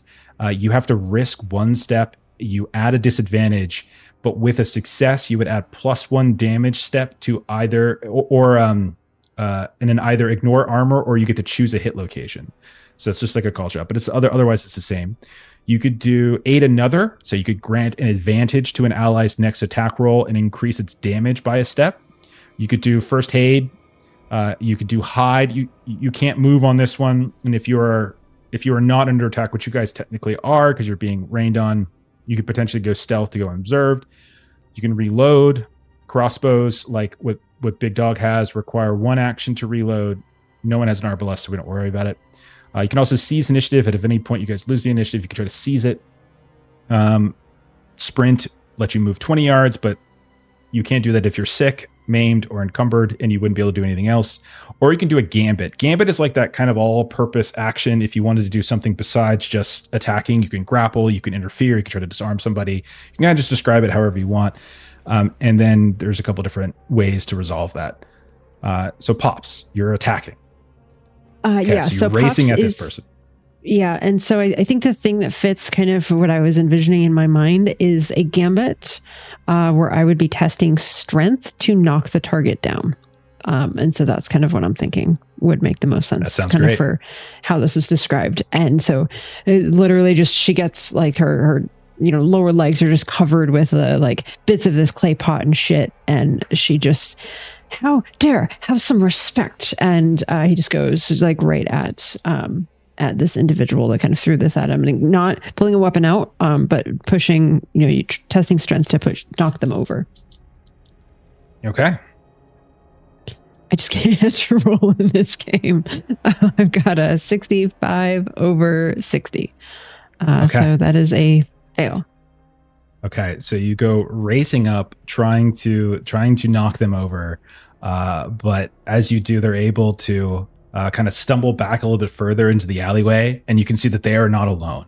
That there are like 3 or 4 other people in the alleyway, and suddenly you are not alone. And it's not a 1-on-1; it's like a 4-on-1 now. All of a sudden around you. Yeah. I'd also Okay. like to say that maybe because I was like running through shit, that like kind of as she tried to like kind of like launch herself at this person, that she kind of like slipped a little bit. So it's not that he isn't still 60 strength, but just the stone alleyway, the kind of the footfalls were a bit off with this. Yeah, maybe we'll even say like the 2 of the 4 kind of step out from the side after you like take a few steps into the alleyway, and you find yourself now kind of surrounded by 4, and each of them, like when you look at them, none of them are wearing like any kind of political colors. They're not wearing blue or red or whatever, but you do notice that many of them have like these little rusty knives and shit. Nothing like what you have, obviously. Okay, so Pops ran away from the carriage and is now in an alley about 10 yards away or so, surrounded by 4 rioters. Which one of the 3 of you would like to go next? I've got something I'd like to do. Okay. So I yelled "shields up," which I'm gonna say is why we won initiative, and then I would like to run towards Khalud, who's driving the carriage, and essentially I want to frame this as a gambit interfere, where I want to like jump up next to Khalud and put my shield over him and yell out, "Protect the carriage at all costs," and essentially trying to distract people and make them like waste their turn throwing like all the refuse at my shield where I'm already protected is my hope. How I'd like to flavor that. Okay. Prevents a target from taking their next action, like making their next action ineffective, essentially is what I'm like getting at. You're thinking you're rolling insight? Is that the idea? Or insight, yes, to infuriate or motivate. I like it. My insight is 80. Steven's doing something you can that have might be 3 infuriating. advantages. Right? I don't need any advantages because I rolled a 12 under 80. Ooh. Okay, so we'll say you rush up to the pilot seat there of the carriage. You hop up. You kind of hold the shield. As you do see, it's not just you all that are getting pelted with this filth and rocks. You could tell it's not just filth, but actual rocks now are pelting each side of this here and there. One of them like kind of cuts through just some of the wicker of that window that Sabine's behind. It didn't hit her or anything like that, but you're up there, and now Kalut is able to kind of drive in peace. And so you want them to, let's make sure I understand, because I want you to get your specific task. Like, I was going with interfere. So prevent the target from taking their next action or casting a spell. So like one of the targets was like wasting a turn trying to get me when I was already protected under my shield. Yeah. Okay. It's a giant mob. But I'll say, I don't want to give you just one. That wouldn't necessarily seem extraordinarily fair, but definitely some. There's about maybe 24 people or so here that are starting to surround your carriage. I'll take a dozen and a half. That's fine. Okay, Redeye or Big Dog? What do you two want to do? I'm running up to Pops. You said 10 yards, so an attack action should get me there with my dagger out to That's totally fine. Attack the one that is that the Pops looked like he was going after. Okay. So she's right. gonna run up. All right. So you said you're using your dagger.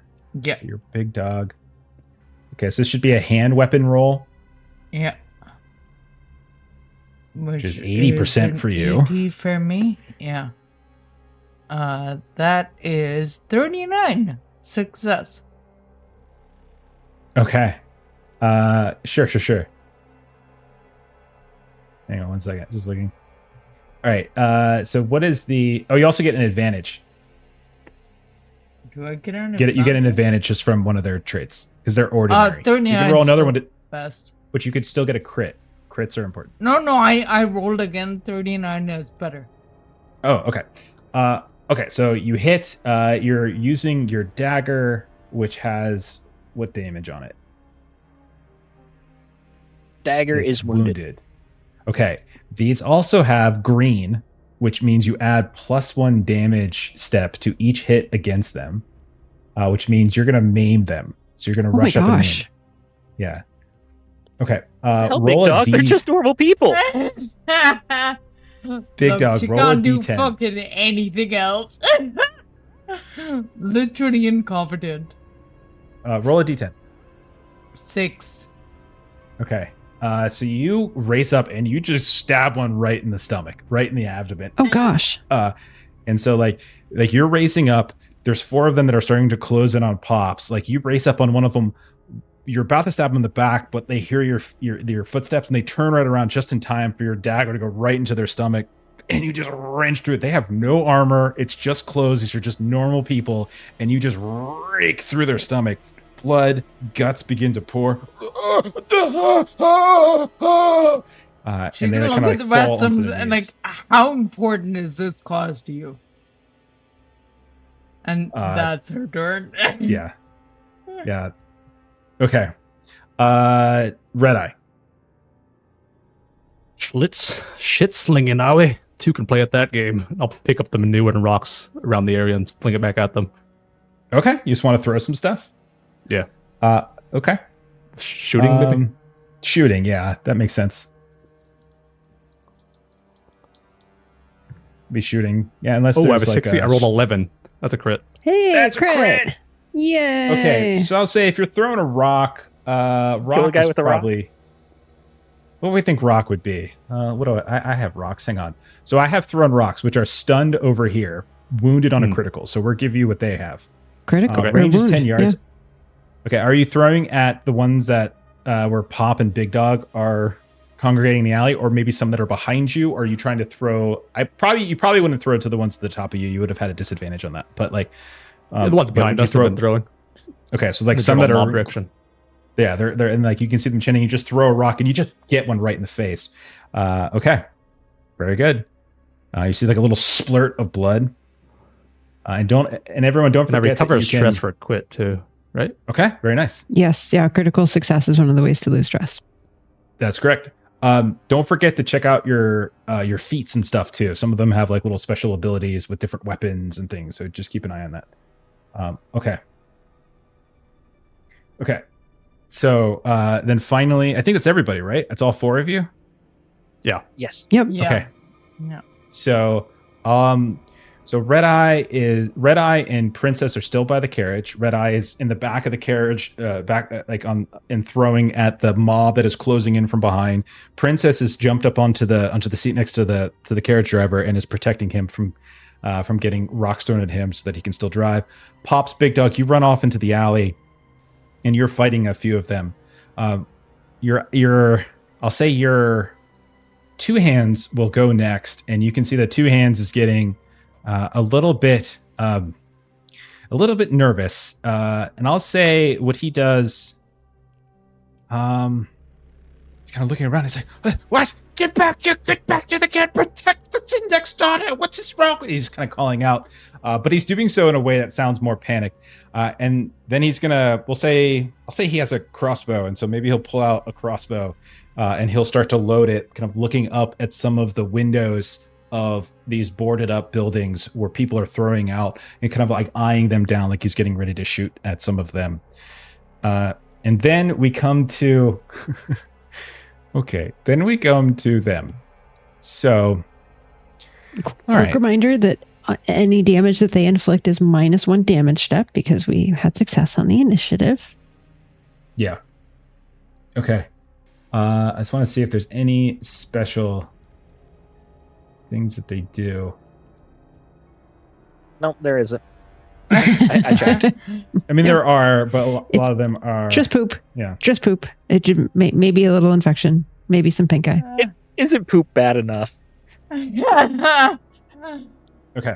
Poop Because I have is the 24 of them. complication. I'm trying to see if there's another rule for Oh. like how to use them than just Oh, Rolling 24 Just attacks. 24 of rolling them. 24 attacks. Yeah. Okay. I'm not rolling attacks, by the way. In this, you guys have to roll for defense. You and only have defense 6 is- though, because I interfered with a dozen and a half. We said. I will in fact say that there are 6 that are going to attack from the from some of the buildings around you that are going to be attacking, and we'll say those are the ones that'll deal with you. Okay. All right. Well, let's resolve the alleyway because I feel like the alleyway is the easiest one to do. Mhm. I'm gonna say 2 of them that were in front of you, Pops, are gonna take a knife and they're gonna try to gut you. Okay. So you need to roll. You're gonna need to roll a. Do you have your? And you didn't take your sword out, or you did take your sword out? I did not take my sword out. I just kind of went at them. Okay, so they're gonna pull a knife out and then they're gonna try to stab you with it. And you get an advantage on this because they're ordinary. Okay. Okay. And so would this be agility? Because I'm just trying to get out of the way of them. It can be, so you can choose luck, agility, or a weapon skill to roll defense. Steve and I were talking about this ahead of time. We weren't sure if there was something that dictates which roll or if it's just a choice. And we were like thinking flavor it based upon like pick what is based upon like how you're flavoring, how you're defending or something like that. If you're like parrying, roll a hand. If you think you're just dodging, roll an agility. Like if it's just like you didn't see it coming and you're just hoping to get lucky, then something like that. So that's how we're What playing. I'm almost wondering is if it could be, and I know that it isn't like an action to do this necessarily, but maybe the agility is like I'm trying to like grab my shield and get my shield out as kind of this defense. So just trying to get the shield out fast enough to block it. Yeah. Okay. Yeah. I like it. Okay. So Roll because- agility then with advantage. Now, because I have medium armor on, I have disadvantage on agility, stamina, and stealth. So I've got disadvantage. So we'll cancel out. So, yeah, exactly. So I just wanted to kind of walk through all that with the pre-gen. And I'm keeping my streak going. 55 over 50. That's a critical fail. Oh, 55. it is. Oh, Okay. That's it is. very important because Yeah. any melee hit but a critical inflicts 1 less damage down to stunned. So this inflicts wounded on a critical hit. So it would be getting you for wound, but because you guys got the initiative, it would actually bring it back down to stun. So you stunned. end up taking stunned and you take a stress because I think you rolled a critical fail. Okay. Yeah, stop doing that, Mel. Yeah. I mean, that's my Maybe first the crit shield fail. kinda gets so, I caught. mean, I just did it once. Yeah. The Okay, shield so gets caught I'm- and maybe he gets a stab like right in like the fleshy part underneath your arm, like by your Mhm. armpit that doesn't quite have like something covering it as you pull this down, stabs you, cuts you. And you are stunned. So stunned means you will lose. Is that the one you lose your next action, I think? Yep. Yeah. You lose and then the damage heals. So you're going to lose your next action. So you're like, your arm just suddenly goes numb. The shield maybe like clatters for a second down as you lose like the grippage in your hand.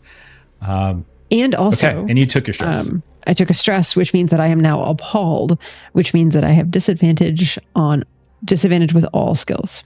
Oh, Okay, shit. that's a shame because now the second one's going to come at you and try to stab you too. And so you also need to roll damage or roll defense. Okay. I would like to change it up a little bit and try to kind of do a parry of this with kind of a dagger. So kind of seeing if with my, oh no, wait.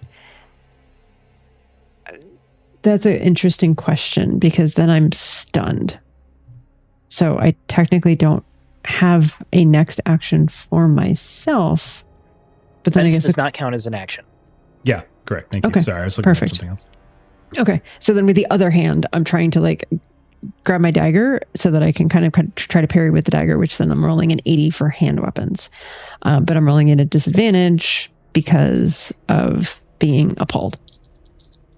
Okay. How dare. All right. Well, 21 on the first. Let's see what the second roll is. 71. I still pass because I've got an 80 hand weapons. Nice. Okay. All right. So you still manage somehow. Like maybe the shield like starts to rattle, but you're able to like grab it really fast and Yeah, I kind of just like barely parry. I grabbed the dagger with my other hand because the one arm is kind of stuck, frozen, trying to grab the shield. So I went with the dagger to kind of parry because my dagger is better than their little rusty knife shiv nonsense that they've got going on with poop on it. I don't know what that's stabbing me. Okay. Sure. So that is them, and I'll have the other one turn and go for Big Dog. So Big Dog, you just gutted one, and like this person will say is like their brother, and they're just gonna take out this rusty shiv, and they're gonna just leap forward with no discernible training whatsoever. They are just launching themselves at you and trying to stab you in anywhere they can. So you're gonna roll defense. How do you think you're defending? I have my dagger out, so I think it's a I think it's a cross arm parry kind of thing with the dagger. Okay. Sure. A And knife fight so in an what alleyway. is that soldiering? No, that is a hand weapon. Hand weapon is 80, and I rolled a 41. You can roll with advantage as well, in case you get a critical. Sweet. No, 41's better. Okay, so yeah, you are able to dodge out of the way as they do so. I'm gonna say that then that's done with you all in the alleyway. We've said that there's maybe 6 or so from the buildings that Princess is able to distract enough to like miss, and maybe Kalut is able to turn the carriage slightly so that it's not as easy as an angle, and you're giving him cover to do so.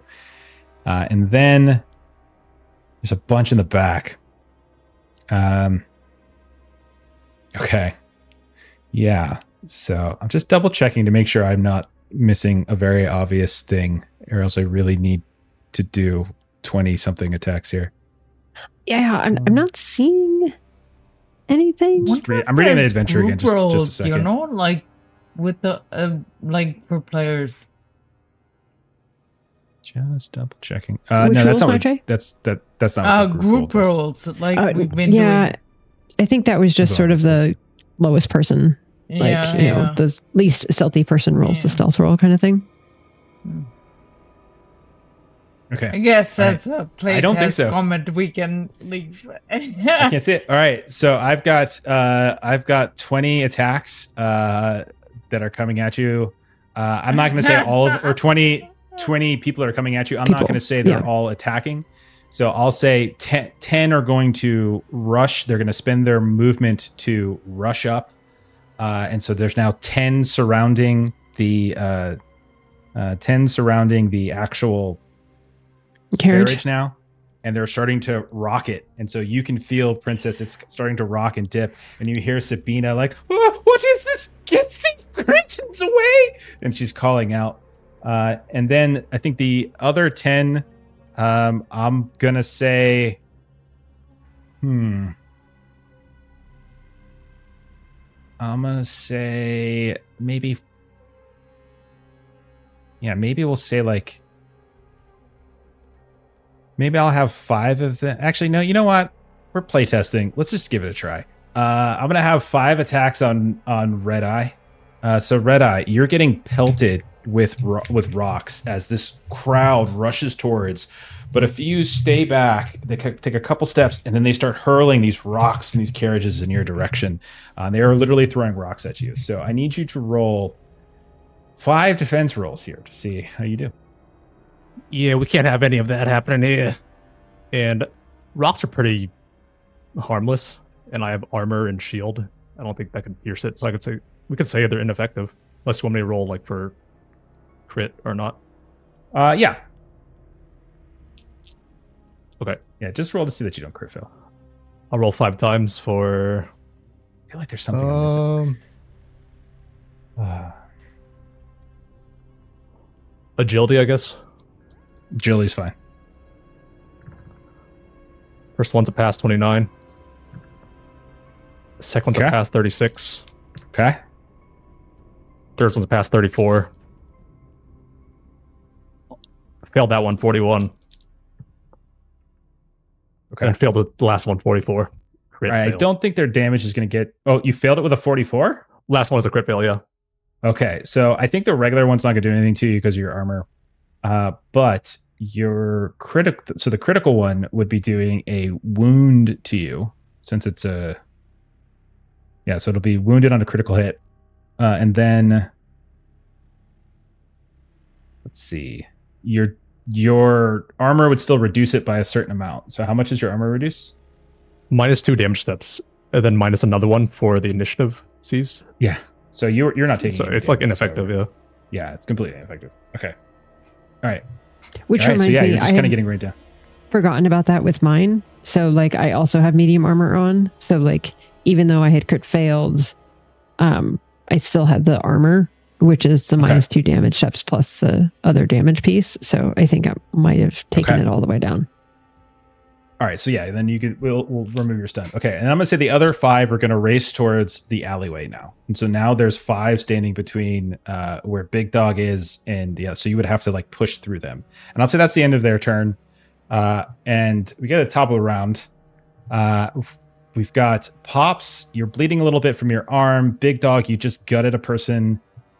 You've got Princess still in the carriage trying to protect the driver. Redeye, you're getting surrounded out. You're the only one. You and two hands. You're the only one on foot around the carriage, and there's now like 10 of these rioters that are surrounding the carriage and starting to shake and rock the carriage. What do you guys do?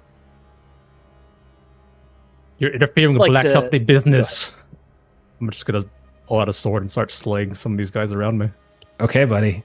Start Absolutely. slaying. Okay. Redeye Hell starts saying. yes. Hand weapons There's is like a- 70. Awesome. Damn, I rolled an 81. Oh no. Well, you get advantage on them. Whenever you Okay. guys attack, you're getting advantage on attacks and defenses against them. They're just ordinary people Gotcha. that you're attacking. These aren't trained. You're Okay, just 29. killing. So it's a pass. Okay, so you attack. Okay. What kind of damage do you do? This is Maimed. maimed with the infantry sword. Okay, and you get +1 as well. As you get plus Oh, 1 so he damage to dies? Let me see. each against them. So yeah, you just literally kill them. You It's just dying. describe what it looks like. Pull out a sword. The first guy kick back and then slash him across the abdomen. Okay, so you just right across, and they just fall back onto the ground, onto the cobbles, and like their blood and their guts just begin to spill out to the side. They're looking up at the sky in terror. Anyone else want to keep rocking this cradle? We'll see. Princess, you're near him. You wanna jump Yeah. in? I want to slap Khalud and motivate him to start driving this carriage, yelling, "Mow him down! Run him down!" Okay, I like it. Give it a roll. Would that be It's insight 4K. again? I think so. Yeah. I have really bad animals, so I don't want to take actual control of the carriage because that would just get us stuck here. 52 under 80. Okay, that is a success. So I'll say he does exactly what you say, and he just like he gets the horses into kind of giddy up, and the cart just lurches forward, or the carriage just lurches forward, and you can see like a handful of people kind of get caught underneath it. If you were dragging along the side, one of them just gets rolled over top of, and you just hear a sickening crunch as it goes over their ribs. And people are just kind of falling underneath it as the carriage is moving forward. It's still rocking and rocking and rocking. Okay. Pops and Big Dog, you are now in this alleyway. There is a person on the ground, like bleeding out of their stomach, maimed. There are 3 more, 2 of which are attacking Pops. One's on Big Dog, but Big Dog, you hear the sounds of the mob coming behind you. You look over your shoulder. You see 5 more charging into the alley where you are, and you also see the carriage just like lurch forward and is like trying to race in the direction of where it's supposed to go, but in doing so, it's like running over people, and there's folks that are clinging to the carriage, trying to rip the door open. What do you want to do, Big Dog? I want to try and take down this person in front of me. Okay, so same way. Okay, go ahead, go give me an attack. Okay, that's hand weapons again. Yeah. Okay, so that's an 80 and 37 this time. Okay, what's your damage? Do I get advantage on this? Yeah, every time you attack any of these guys, you get. All right, you get thank advantage. you. We're defending. So 37 is still better. Okay, what kind of damage do you do? I think it is a wounded. It's a wounded. Okay, so wounded on the dagger, but then a +1 damage because of their +1 green. damage. Yeah. Oh, you know what? I just got something. Okay. So we'll play it out, though. I just read a line. Now I see what I'm missing. My bad. Not really my bad. We're playing it fine. This could have ended sooner. Okay. So you slash through a second one, and now 2 of them fall down to the ground right as these 5 others are charging up, and they see you, and in the ground, there's like these 2 dudes on the ground, each of them bleeding. And one of like the 2 that were fighting Pops, like their eyes get really big and wide, and they turn and they start running in the opposite direction along from where you're standing. And then those by the carriage, like those that don't get caught up as the carriage lurches forward and catches a few underneath the wheels and such, like a few bodies just lay in the ground. There's this big old pool of blood, and then others start to like kind of run away. Anyone that kind of fall from the carriage, they just start to flee and run. And you see the mob is like starting to scatter at this point. But in the wake, there is like one in the ground bleeding from a Redeye's effectively killed them. It's just waiting for the blood to end. 2 are maimed in the alleyway from Big Dog. And you see a few more are trying to get up, but are stunned from having just been run over by a carriage. But they're starting to scatter. So I'll ask you all this. Do you want to try to pursue? Do you want to try to slay more? Or do you want to just get back onto the carriage itself? Running is a lot of work, Jeff, and I'm already on the carriage. There's no reason for me to get off. That would be a real pain in the neck. Yeah, Okay. Big Dog We've sent the message to them. Job, so she's fine. Yes, we go back. Yeah. Her big thing was making sure Pops is okay because you don't leave someone behind. And now that he is, now it's back to the job. Yep. Back we go. You pull back to the carriage, which is like stumbling forward. You can see it suffered a little bit of damage, but Princess and Kalut were able to get it moving. You can see Two Hand looking at you and Pops as you're running back, like what the hell? Get on the carriage! What's wrong with it, Toyo? And then you can hear the sounds of the riders that are running away, and they're calling out, "The Syndic! The Syndic! They're killing people in the streets! The Syndic is killing people in the streets!" And you look at the streets, and there's a couple dead bodies. Oops. So I want everyone to know, since this is a playtest, and I don't want everyone to get the wrong idea, if any of these riders suffered maim, damage, or worse, the crowd retreats, shouting such and such, right? So someone got maimed in the first round, so I should have had them rush away once you got the first maim off. So we wouldn't have gotten the second. So that's my bad. We got to practice the combat. There's also- a little bit. And it was only in the alley. There were only 2 people there at that point. Yeah, it's all good. It's like they were. Yeah, only one died, no problem. Yeah, Dying, I mean the two. technically two died of dying. Because I No, they're can't dead. do. So technically, two and was a jerk about one. so I didn't even draw a sword, so I am blameless in this whole situation. as You're a man of always, Stephen is always Man of blameless. peace and prosperity. So for Pops, Everybody says about Steven, he's such a pacifist. right? Always. Okay. So in terms of stress, So I wouldn't have taken the appalled because I didn't take the damage. And what I would like to say is that getting into the brawl then would have brought him from distraught back down to anxious. Okay, I do think you critically fail, and that's why you took stress. So I critically failed. No, you're right. So then it'll just be moved from appalled down to distraught for the brawl. That sounds good. No, you're right, because it was Okay. the Okay. Is So- the brawl a combat thing, or is it like a grousing? It's thing, like a bar fight? it's one of the ways to lose stress. So everybody has like a set of ways that you can lose stress. And I see. no, maybe it is. Okay.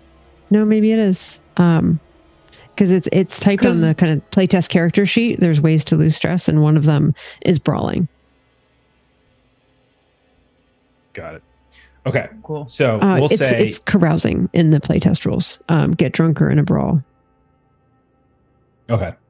Yeah, because brawl sounds a little different than like combat. Like combat. Yeah, See, no. I thought it was bar fight brawling. No, you're like right. Carousing. It does say a combat. brawl with another right. soldier. You're right. I am still appalled. You're right. I am. Okay. Good call. Melissa's just over here trying to Sorry, cheat Cheating at guys. board games. left and You right. Gabe, he's trying to cheat already. Right? It's crazy. The rules aren't even final yet, Melissa. You can't break. All right. You got to read the entire sentence. I- That you last know- half is important for the first half. Yes, the whole, all of the reading. I'm all sorry, of the Mel. reading. I'm Rioters. really No, sorry. no, we're playing it raw. With the rioters racing away, with bodies laying in the ground, bleeding, some maybe trying to get up and rush away. People screaming about the Syndex killing people in the streets. You push forward.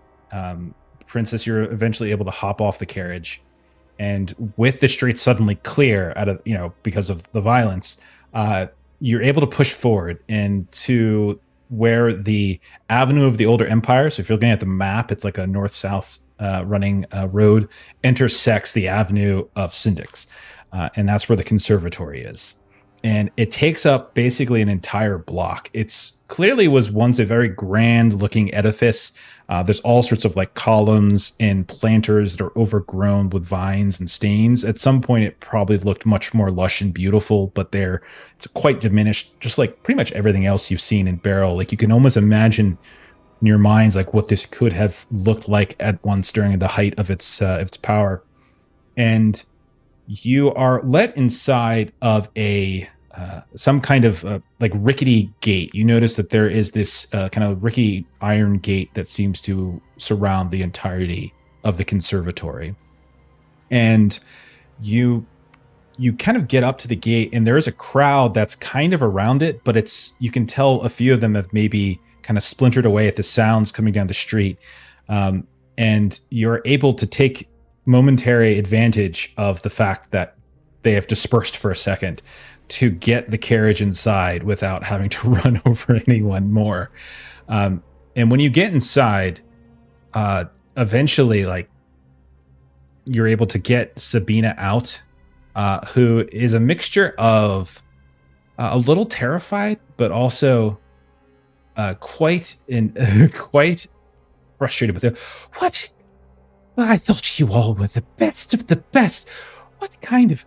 How could you let them touch the carriage? Those filthy mongrels touched the carriage. The window was... They were trying to rip the door open and... I will be telling my father of this. I will be telling my father of this indeed. And, like, she looks utterly fine, other than maybe a little bit paler than when you first saw her. And she turns on, like, a huff. And she starts like marching into the conservatory. You can see a man kind of greets her at like kind of this entryway into this like symposium area, and like they kind of greet each other, and he kind of leads her inside. As you're all looking around and kind of catching your breath, and you notice Two Hand is looking a little bit kind of unnerved, but he turns to the four of you. Formation! Do you not understand formation? You don't run off into an alley. Stay with one job. One. Our job wasn't to chase down people throwing trash at us. Our job was to protect the carriage. We would have never heard the end of it if we had allowed Fine, Sarge, the species job's done. to get into the carriage. Shut your fucking mouths! The two of you ran away, and they touched the carriage. They nearly took it over if it wasn't for Redeye and Princess. You two gallivanting around. The hell is wrong with you? I will be sure that Elmo hears of this. Now get your asses on perimeter and start taking stock of what we have. And as he's like screaming at you, you can tell there's like a little fracture in his voice. And he just dresses you guys down completely. Both of you take a stress. Uh-oh. And yeah, so both of you take a little bit of stress for that. So that puts me to broken, which means What? that I am no longer... that's why I was trying to get rid of stress earlier. Oh, Jesus. Okay. Okay. So, all right. So it's test power or gain a new fire. Okay, let's take a look at this for a second. So, Yes, unless we consider reaching the princess to the conservatory counts as achieving an important goal, and then I could I think drop so. a stress from that, I and think then I that's will fair. just go back to appalled, where I have disadvantage on I it. think that's fair. I'm back Let's to do that. distraught. Or That back sounds- to anxious. That sounds fair. Okay. So 2and turns to Pops, Big Dog, tells you to go check the perimeter and take stock, because you guys have to stay here for a couple hours and then you have to take her back. And then Right. he turns to like Princess and Redeye. Follow her. Don't let her out of your sight. You don't know if any of these cretins made it inside. Now. You can count on us. Go. And I spin and I walk. All right. So the two of you are going inside and kind of following. Are you following Redeye? Are you following orders? Yeah, no one's gonna touch her or even look at her. She'll be fine. Okay. He says after 10 people grab the the carriage. Okay. So a couple things. I'll say those of you that are patrolling, so Pops and Big Dog, you can do what do I want to say? Let's say Cortez Prince soldiers.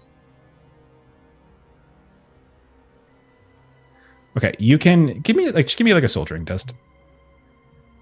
I roll with disadvantage because I'm incompetent. And I roll with disadvantage Understood. because I am currently appalled. Okay. Oh my gosh. I don't even have to roll a second time because I failed with an 87.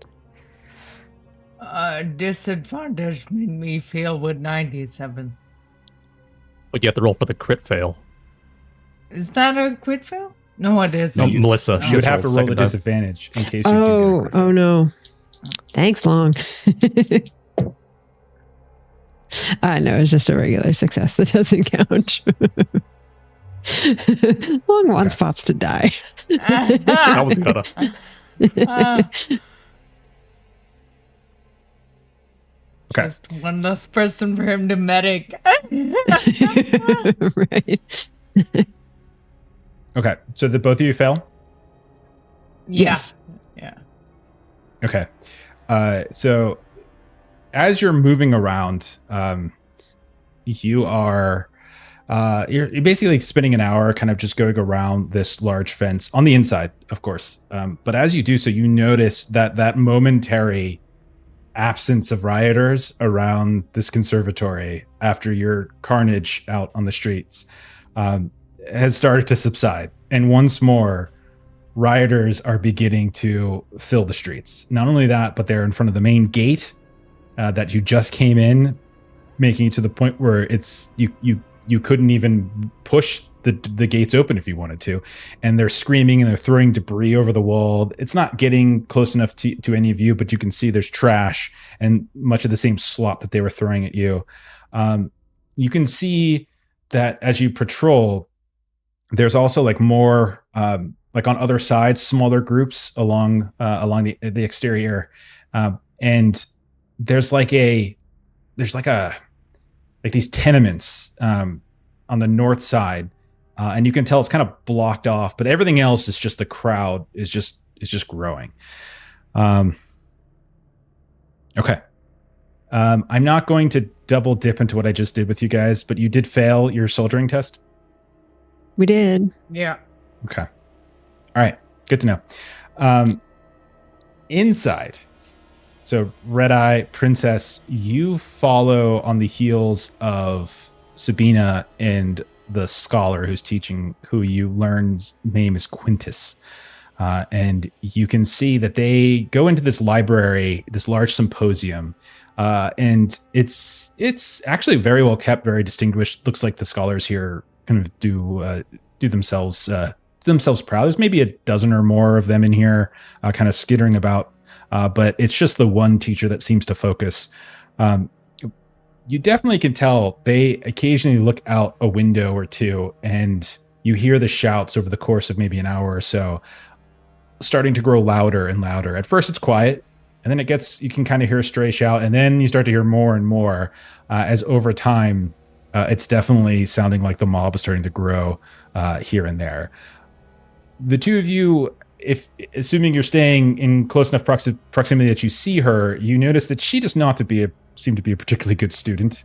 She is regularly not paying too much attention to the lessons that Quintus seems to be trying to give her, and he's kind of pulling out tomes and texts and things like that, and she seems very bored, very clueless whenever he tests her and things like that. But the noises are slowly increasing. The two of you can make a group soldiering test. So one of you, whoever's got the lowest. Mine's 50. It's probably me. Mine is also... Oh, no, mine's 80. So, yeah, you. You want to take over, or should I roll it? No, I'm good.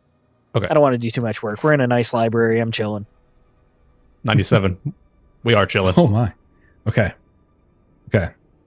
We So- beat off the mob.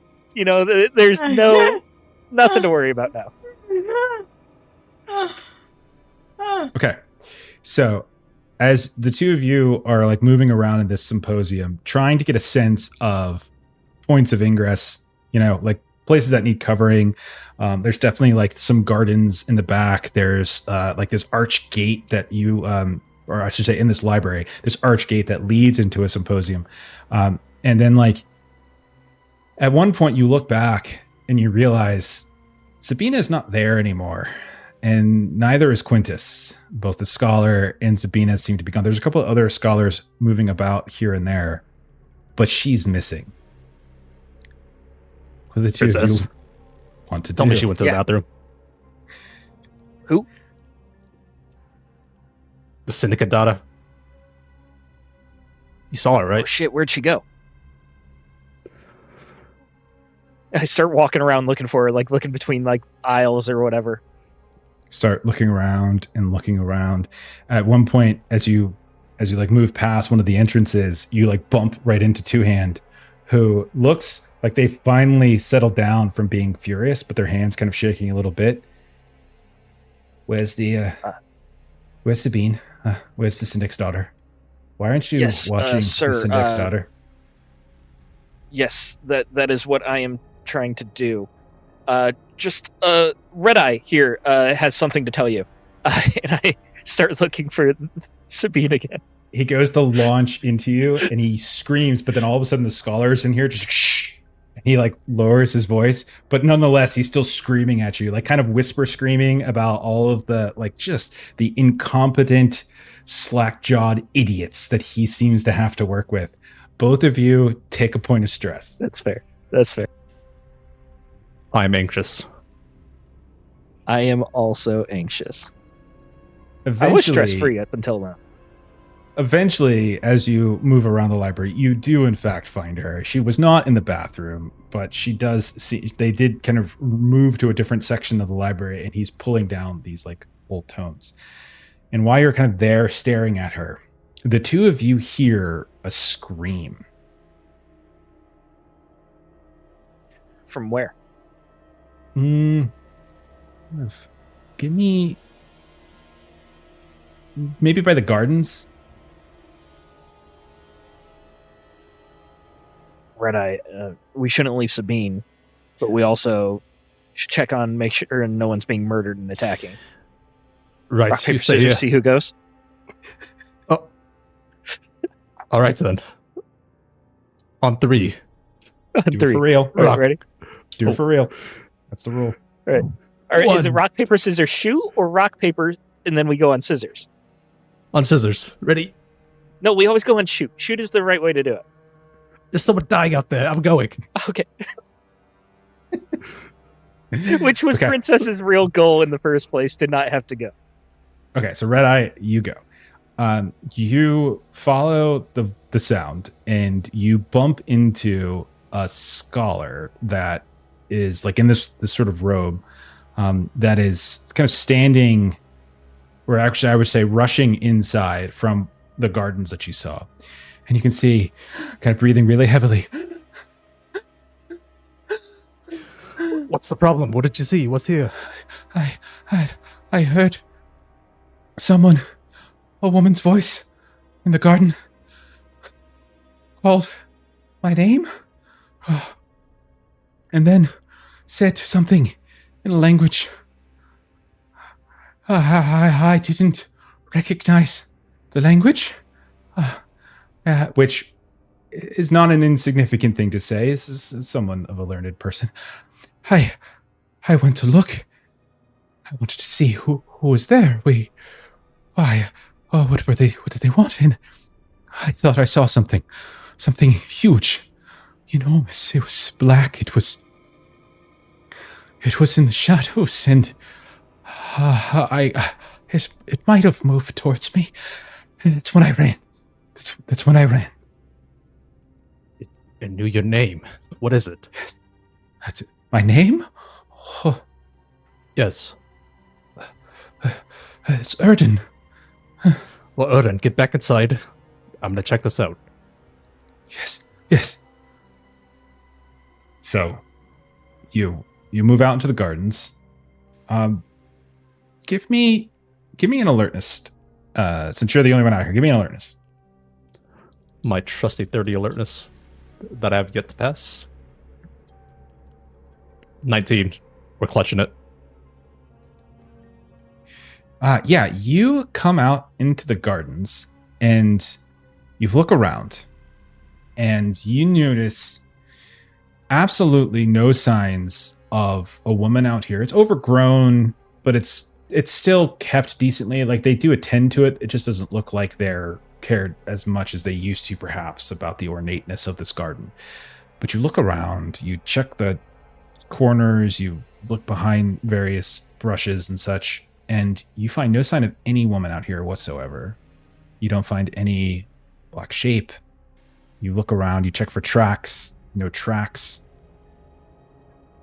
You don't see anything. And you do a thorough job. You were just like, you're just sort of talked down, you're just dressed down a little bit by two hands. And now you're doing this this intense look, and you can't find anything. Any signs of tracks, any signs of what he described. There's nothing here. She holding my leg? She drunk? What is the meaning of this? I'll go back inside. Okay, you go back inside. Out on patrol detail, you're at this for hours. So I do want to give you guys an opportunity if there's anything. So let's look at stress. I know some of you have gotten some stress issues. So let's take a look at stress really fast before we move into the next thing. I just want to make sure we're giving you opportunities to remove it. So here are the different ways to remove one stress step. You get a critical success. You can indulge your flaw in a way that causes trouble for your teammates. You do it by complaining, which means indulge your soldier's favorite complaint such that another soldier takes one stress on your behalf. You can do carousing, get drunk, or get in a brawl. Selfishness, you can drop your responsibilities to the company and do something just for yourself. Unscathed, survive a potentially lethal combat or hazard in which no squad mates took wounded. that's not the case here. Accomplishment, we already talked about that. Recovery, you can heal wounded or main damage. Brotherhood, you can enjoy a stirring reading from the annals. Unfortunately, none of you have those. That would be Croker, who would be holding them right now. Yeah. Brutality, glory in the rush of torture or murder in the way that forces you, the victim, and witnesses to roll to resist trauma, or if you go on leave, which is obviously not happening right now. So over the next 2 hours, was there anything that you think that you all were doing, the two of you were doing that would fit one of those categories, one of those things to potentially lower some of your stress? I personally love the complaining thing. So I am also happy to take stress passed on from Pops. If Okay. Pops, you wanna gripe to me for the next 2 hours, because Yeah. Big Dog will absolutely gripe. So, I would say Pops, what's your especially favorite complaint, and what is it you say? so we're playing a pre-gen and the What? favorite complaint of Pops is women or men. Yeah, you can choose. You can choose. Yeah. So I am going to say that what I'm actually going to say, I think fits sort of how I've played Pops a little bit, is that Pops has only been at this for 4 years, is only 27, but really thinks that he's owed more, and that he thinks more of his skills and his instincts than anyone else does. And so it's really just sort of that victim mentality of nobody sees the good things that I do, everybody always yells at me more. So I think that's kind of the direction that I might go with. My favorite complaint is that I'm not getting my due. Getting recognized. Yeah. Your favorite complaint, though, is women, not lack of recognition. Right. So by the rules of the game, Melissa, I don't think that qualifies. Is Melissa cheating again? I am. feel like she's trying to. I'm changing. You complain. I am changing the favorite complaint from a All right, that's either fine. direction of Okay. group of people. All right. So I'm switching up my favorite complaint. You feel okay. You feel lacked. Okay. You feel I'm that's fine. underappreciated. Hates these sarcastic nicknames she has because of recognition. So she's gonna tell you that it's not all that it's cracked up to be, and also you'll have a chance to, and she gestures to the crowd and says, you'll have a chance to show up your skill, I'm sure, because look at that. Sure, the army's gonna be thrilled that we caused that. And you know what? I'll bet that, that, and she's going to name some kind of random other person who, got some commendation for something that was just ridiculously simple, but it was, because Pops used to be part of the Royal Guard and isn't anymore. And just all of the nonsense that they just, all they have to do is just remember, left foot in front of the other and do some fancy steps. And then they all get medals for, the Royal Parade nonsense. What kind of ridiculousness is that? And we get literal shit thrown at us, actual literal shit. And people that are trying to stab us with rusty blades and all of that, and we get yelled at. It's fine with the company. You stay alive long enough, the brass is gonna notice you. It's fine. Not You'll at this be rate. fine. Not at this rate. But you understand. And I she's do. he is starting to, kind of stand a little bit straighter and looks distraught and no longer appalled. And I will also now be distraught. Okay. You've worked yourself so much up in empathy. Yeah. So after the two of you have been sort of shirking your duties a little bit, as you had failed your role earlier to know to do certain things, but that's fine. And you continue this kind of complaints thing. You notice that the crowd has grown enormous, and it is all over the place now. But not only that, but you see coming up to the gate, which is clearly overrun with people. You can see that there are a dozen men carrying, some of them carrying like crossbows, but half of them carrying crossbows, half of them carrying spears and such, in the urban cohorts. Like they look like urban cohort people. You don't notice like Centurion Udain, but you see they are kind of coming up through the crowd. The crowd doesn't seem to like harass them in the process. And they come up to the gate, and the two of you are here. We'll say like Two Hand comes out, maybe Kahoot is here, or Kalut is here, excuse me, and kind of tending to the horses. And he and like one of them, this like kind of closely cropped, bearded man steps forward and says, "Oh, Black Company, you seem to be having some trouble in here. We'll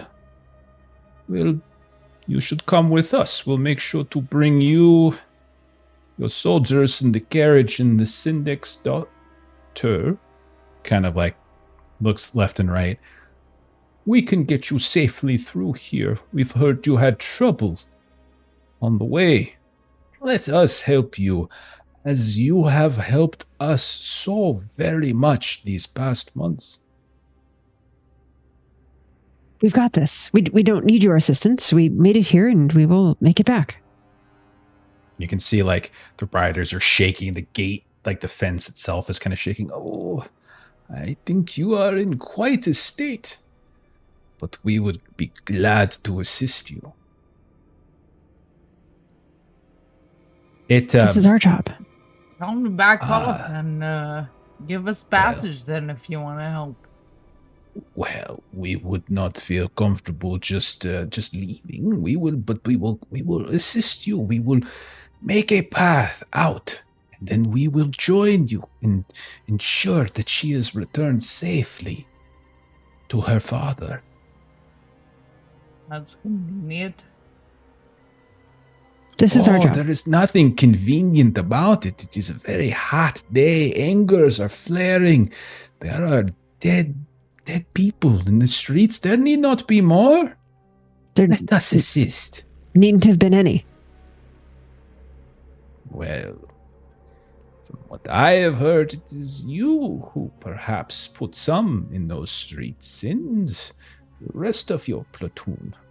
But that is neither here nor there. There is but one task now, and that is to ensure that this carriage returns her back to her father.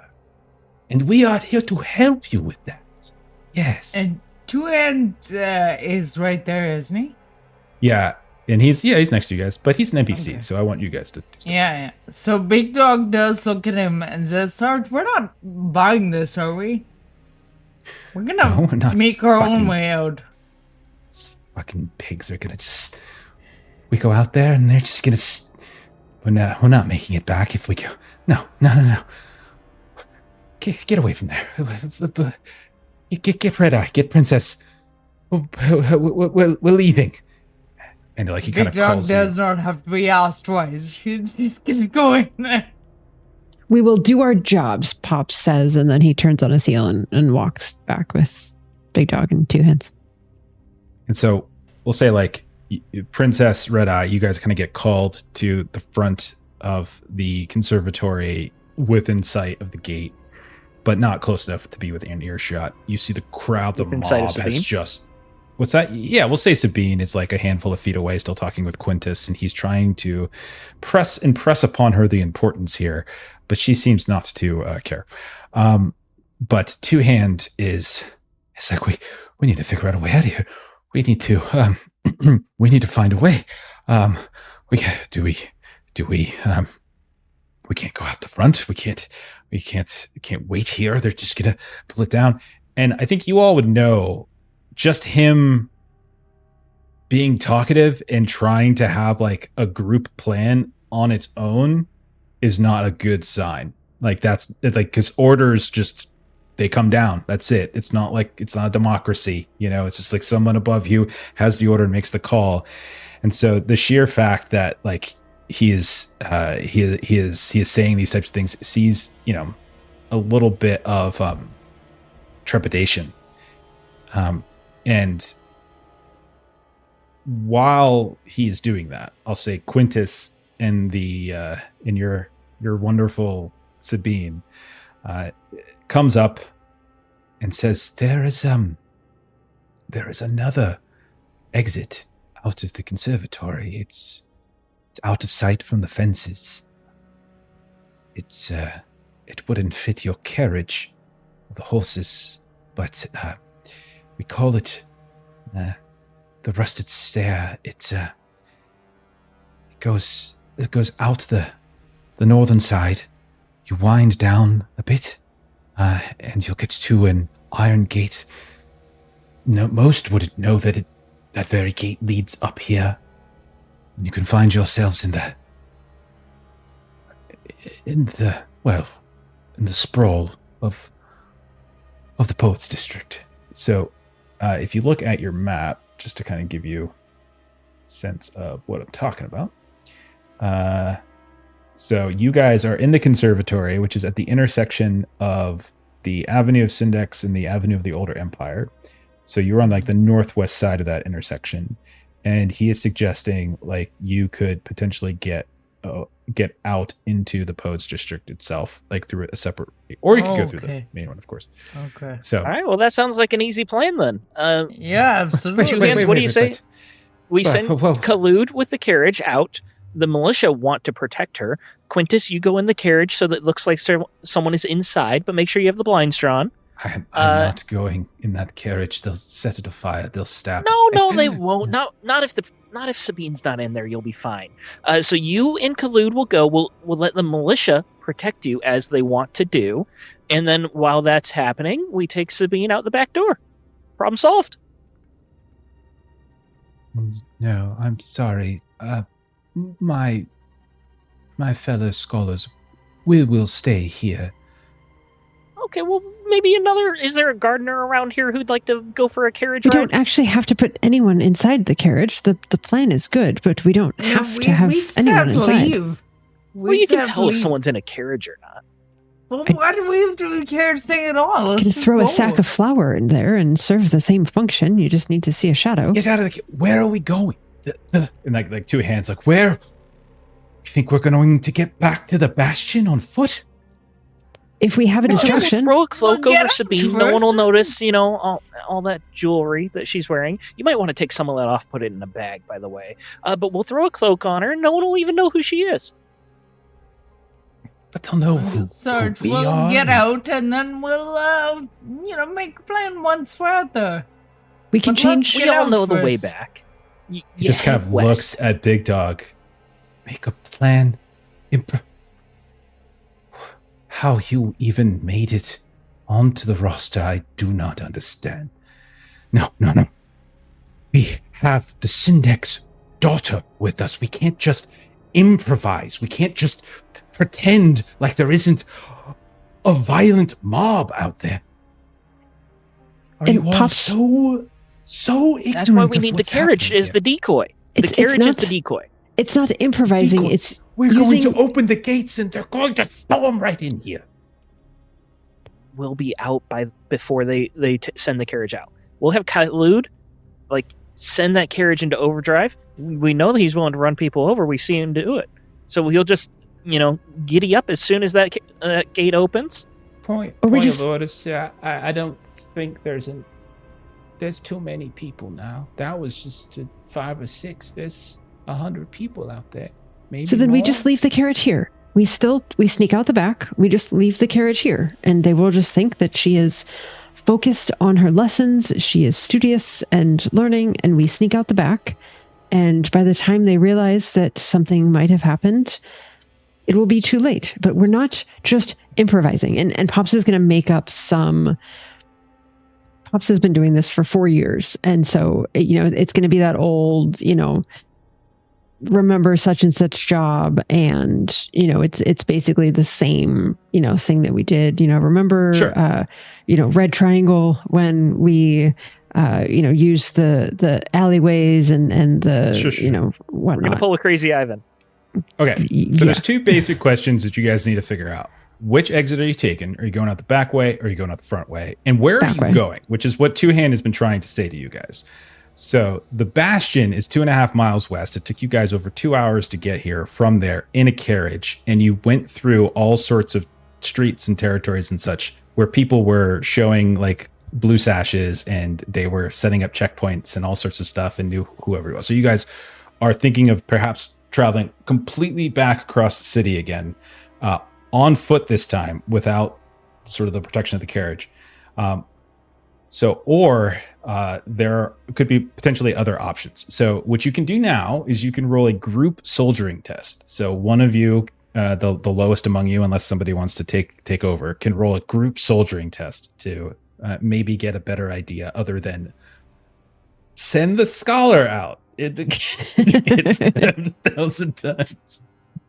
Long, do you have the lowest soldiering? Is I that stand the by 50? that idea. I do. But since Princess was yapping, he should take over.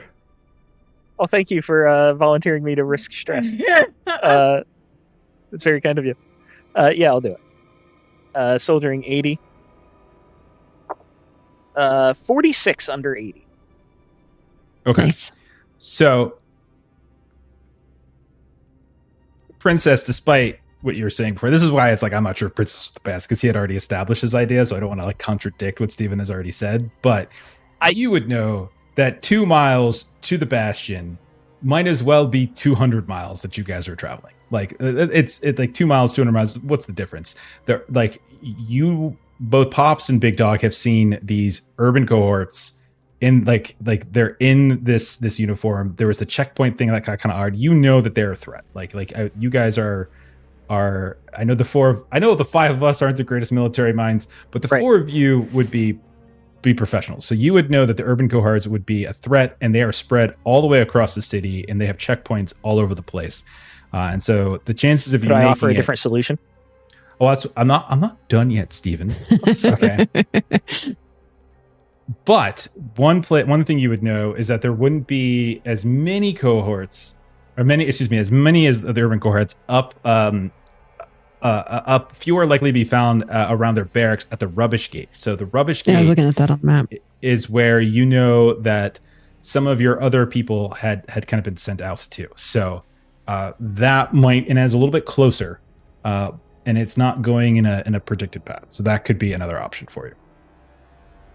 What was your idea, Steven? One of my feats is disguises. If I obscure identity, test influence to avoid recognition or to attack from surprise. So would I be able to dress us up like scholars or basic like common people to help us move through the crowds, and then we head towards the rubbish gate, which is a little bit closer? Yeah. I think you could definitely do that. We lose our armor because I don't know that we could keep medium armor on. It's mail, Well, you just have I to- suppose. You'll look a little overweight underneath all your robes. You'll look fat. At a certain point, we'll say even Sabine will say, we could also just go up to the grottos. My father's has supporters up there. They would gladly take me in. You lot would have to stay outside, but at the very least, they would fall over their opportunity to prove to my father their worth. You are a charge of the Black Company, however, and I don't think we'd be comfortable letting go of a charge that easily. Also, To we the might not barracks. get paid if we hand her off. We have more support if we go toward the barracks. Okay.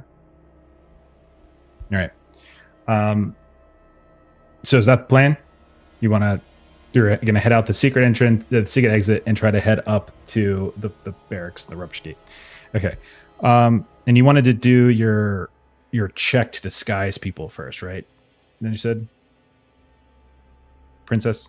Yes. Do you want me to... It says roll insight or influence to avoid recognition. Do you want me to roll like with disadvantage for everyone, or do you want me to roll for each person individually? How do you want to do that? Who are you again? Which one is yours? Princess? I am Princess. And my feat Trying to look says at you. disguises. If you obscure your identity, test influence to avoid recognition or to attack from surprise. Okay. It doesn't technically say I can do other people, but it says disguises, so I kind of... I don't think you need to do a check right now. Okay. I think it's more you guys get some scholars robes and put them on, and when if and when the time comes that someone tries to discern who you are, that's when we'll do the roll. Okay. So yeah, the scholars will be okay with giving you over some of their scholars robes, as opposed to like you forcing them to be some sort of guinea pig to die. Okay. All right. Okay. It's so Anything long else? since I've donned robes like this. I'm feeling scholarly.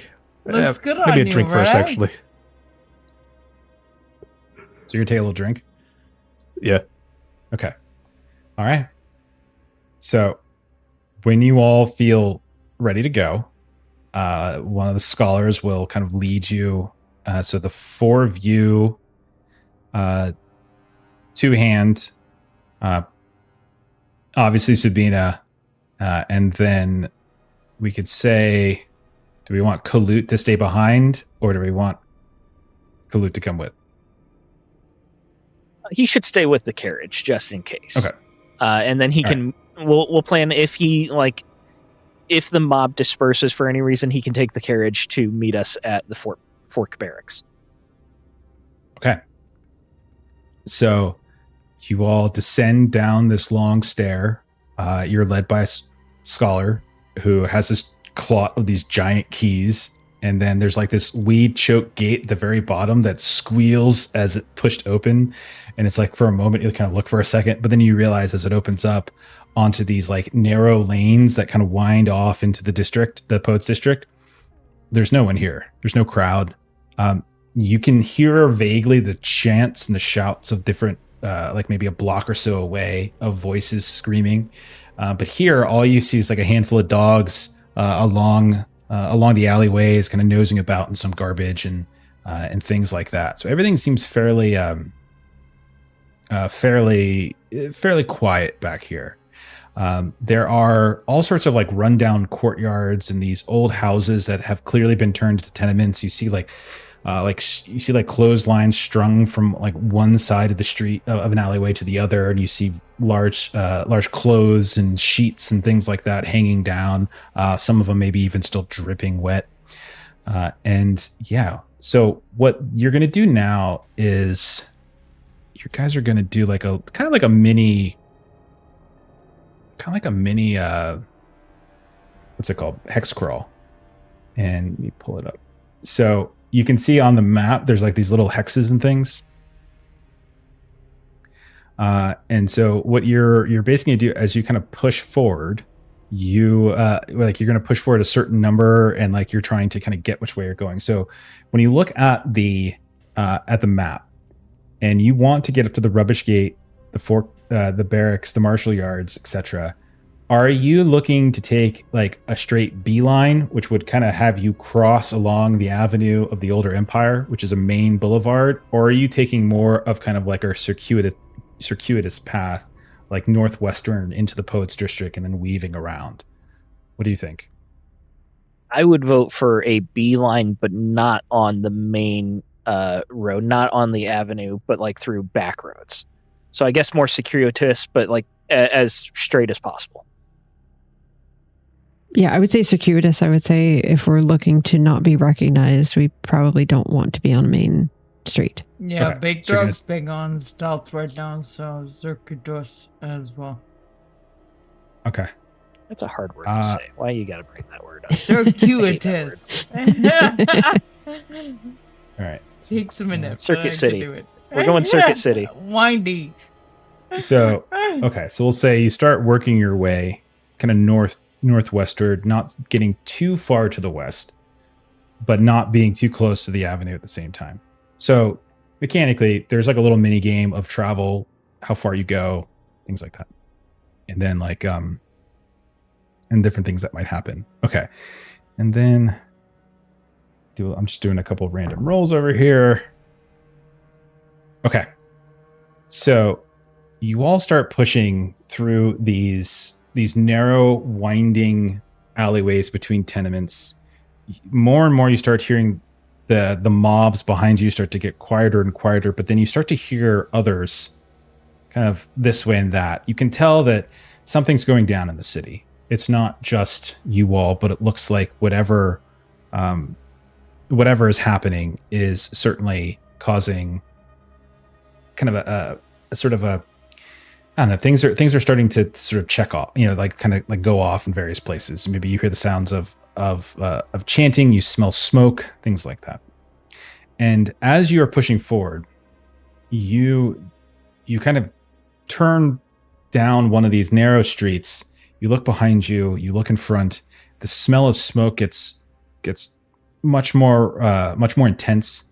And as you push through, you see off and up to your left, going on the alleyway you're on now, you see this wooden tenement is burning.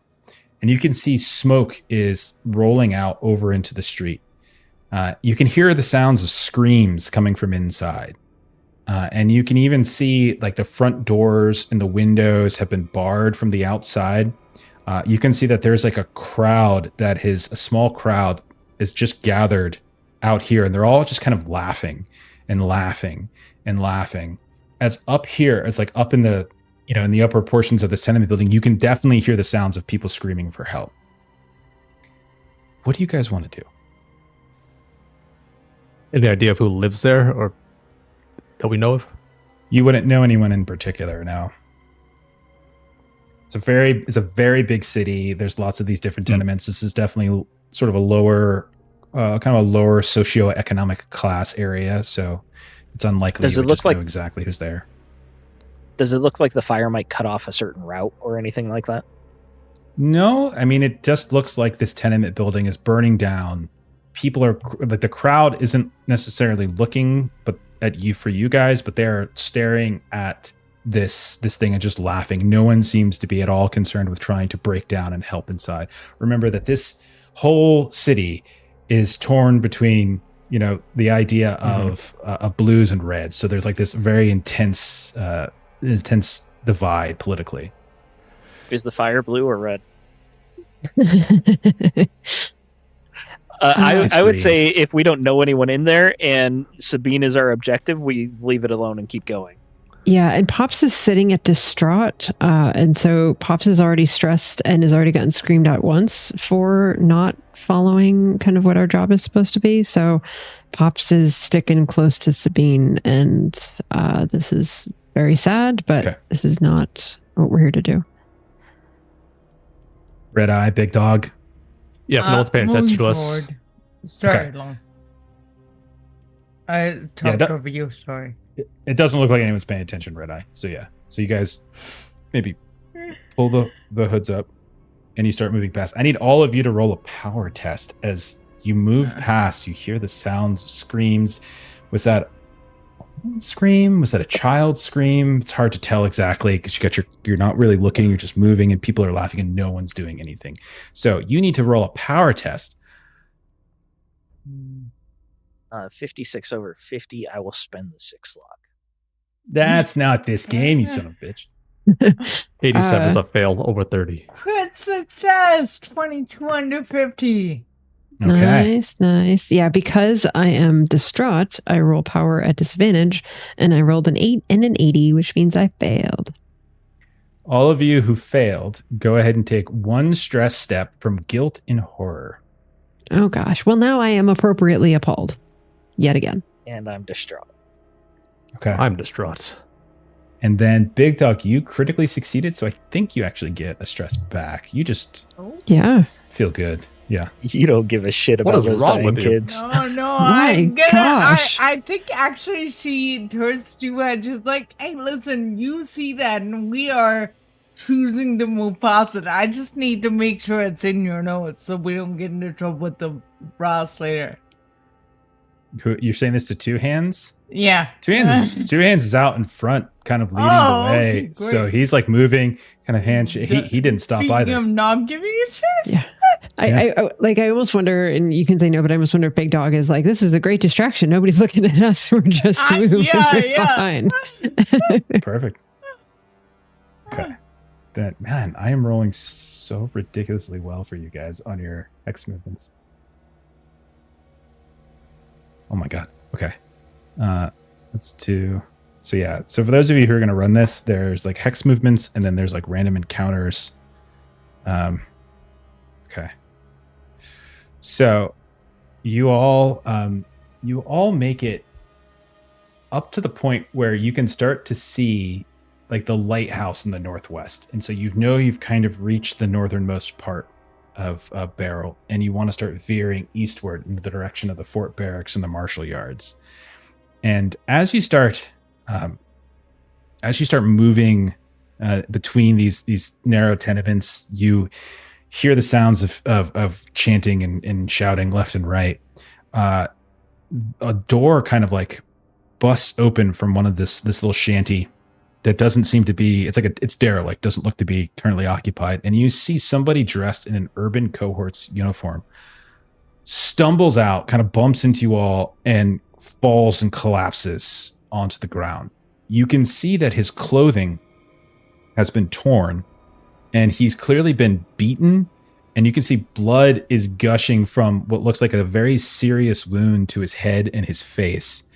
And as he passes, as he's like his eyes flickering, he's kind of looking up at you guys, his hands covered in blood as he reaches up. He's like, "Hey, rubbish gate." And you can see his eyes close and his hand drops back down. You see his chest is still moving up and down, like he's breathing, like he's still alive, but he's just laying there in front of you. Rubbish gate, like what? Go to the rubbish gate? The rubbish gate is fallen? Dog rushes over to him and calls Redeye over. So I would need, if you wanted to do that, a medicine test. Me or Redeye? Whoever does it. Whoever, like you said, you were rushing over to it with a med pack. Did I hear you? No, I rushed over and called Redeye over. Oh, gotcha. Okay. Sorry. All right, out of the way Redeye. then. What's wrong with them? Let me see.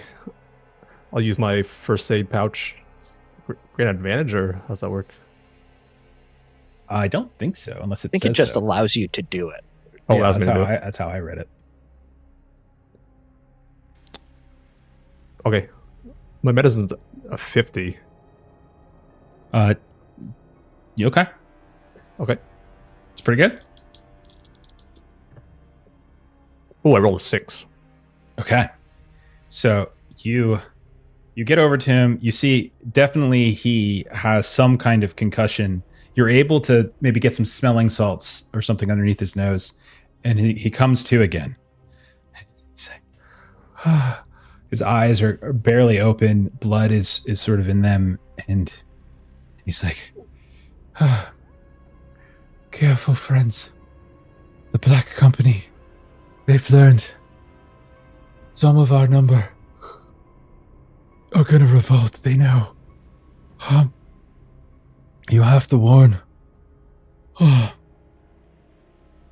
You have to warn. Oh, goodness. You have to warn them about the blues in the cohorts." And it's clear to you all that, like, he is delirious and confused and is kind of mistaking you all for other urban cohort people. We'll pass the word along. Get back inside, or wherever you came from, and stay safe. What happened at the rubbish gate? Yes. We're going to get there. They've reinforced before we could. What?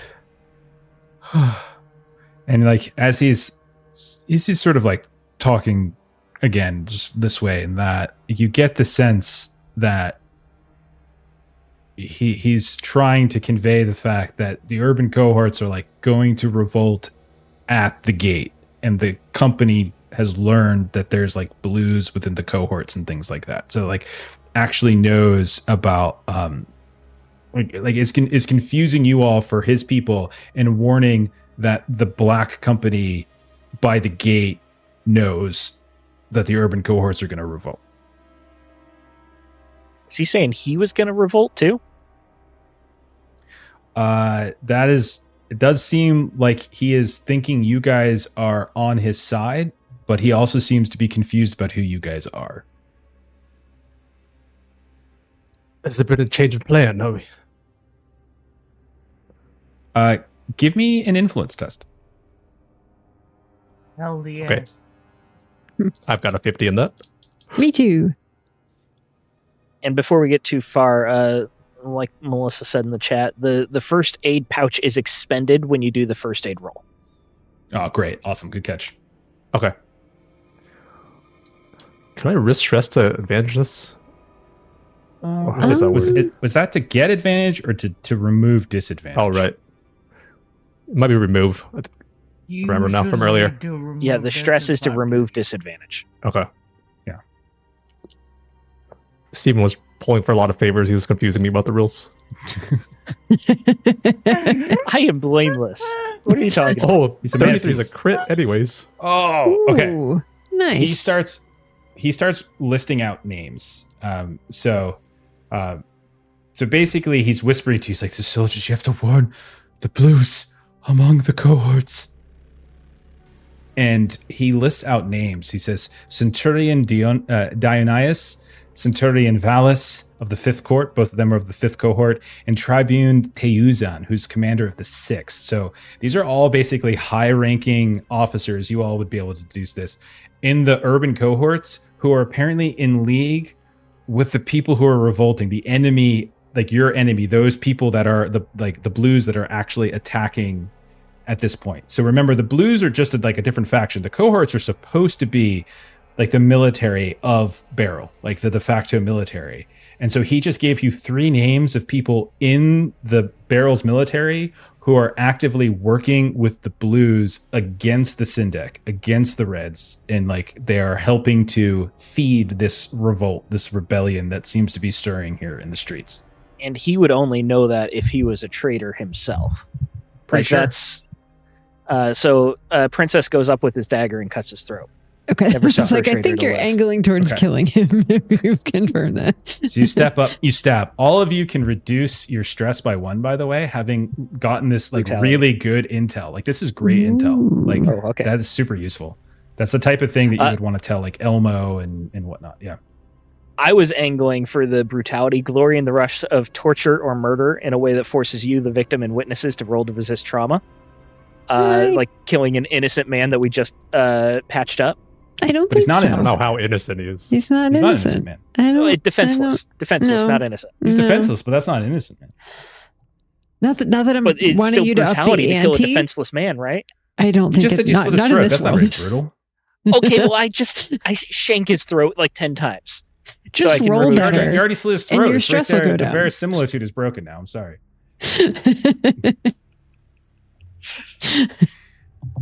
All right, I'll go Okay. murder someone else later. Just So the guy next to us, let's just stab him randomly. okay, so yeah, you guys rolled so ridiculous. So again, there's a lot of different like random encounters you could have, but you guys have pushed very quickly. You've made great time.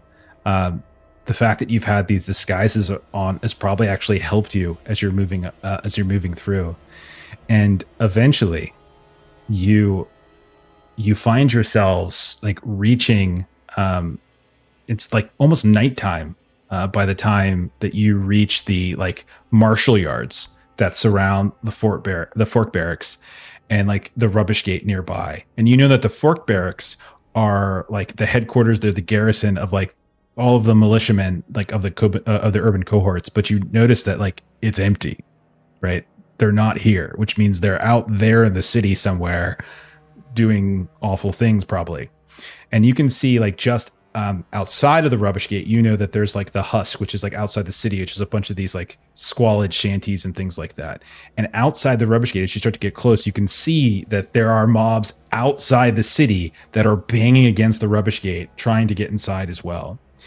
And you can see that also, like there's like a gatehouse nearby that like kind of opens the gates up and down, etc., and here and there. So as you approach, you can see that that despite the fact that there is this like big crowd that's like pushing down on the gates, the gates aren't opening up. And that's because it seems like you hear the sounds of familiar voices of your Black Company, of the 3rd platoon, right? And they're like calling out this, calling out that. You can see that there's like a gang of these like blues that have cornered some of your soldiers, like right there, like in this little area, and they're kind of fighting. So like you get your platoon is kind of fighting down here and there, and so you're coming up on this gatehouse where your Black Company mates are trying to hold it to prevent them from opening the gate to let even more people into the city, and they don't see you yet. But your compatriots, like your Black Company people, are currently like fighting them off, and it's a group of these people in urban cohorts. So, what would you like to do? There's about 16 of them. There are.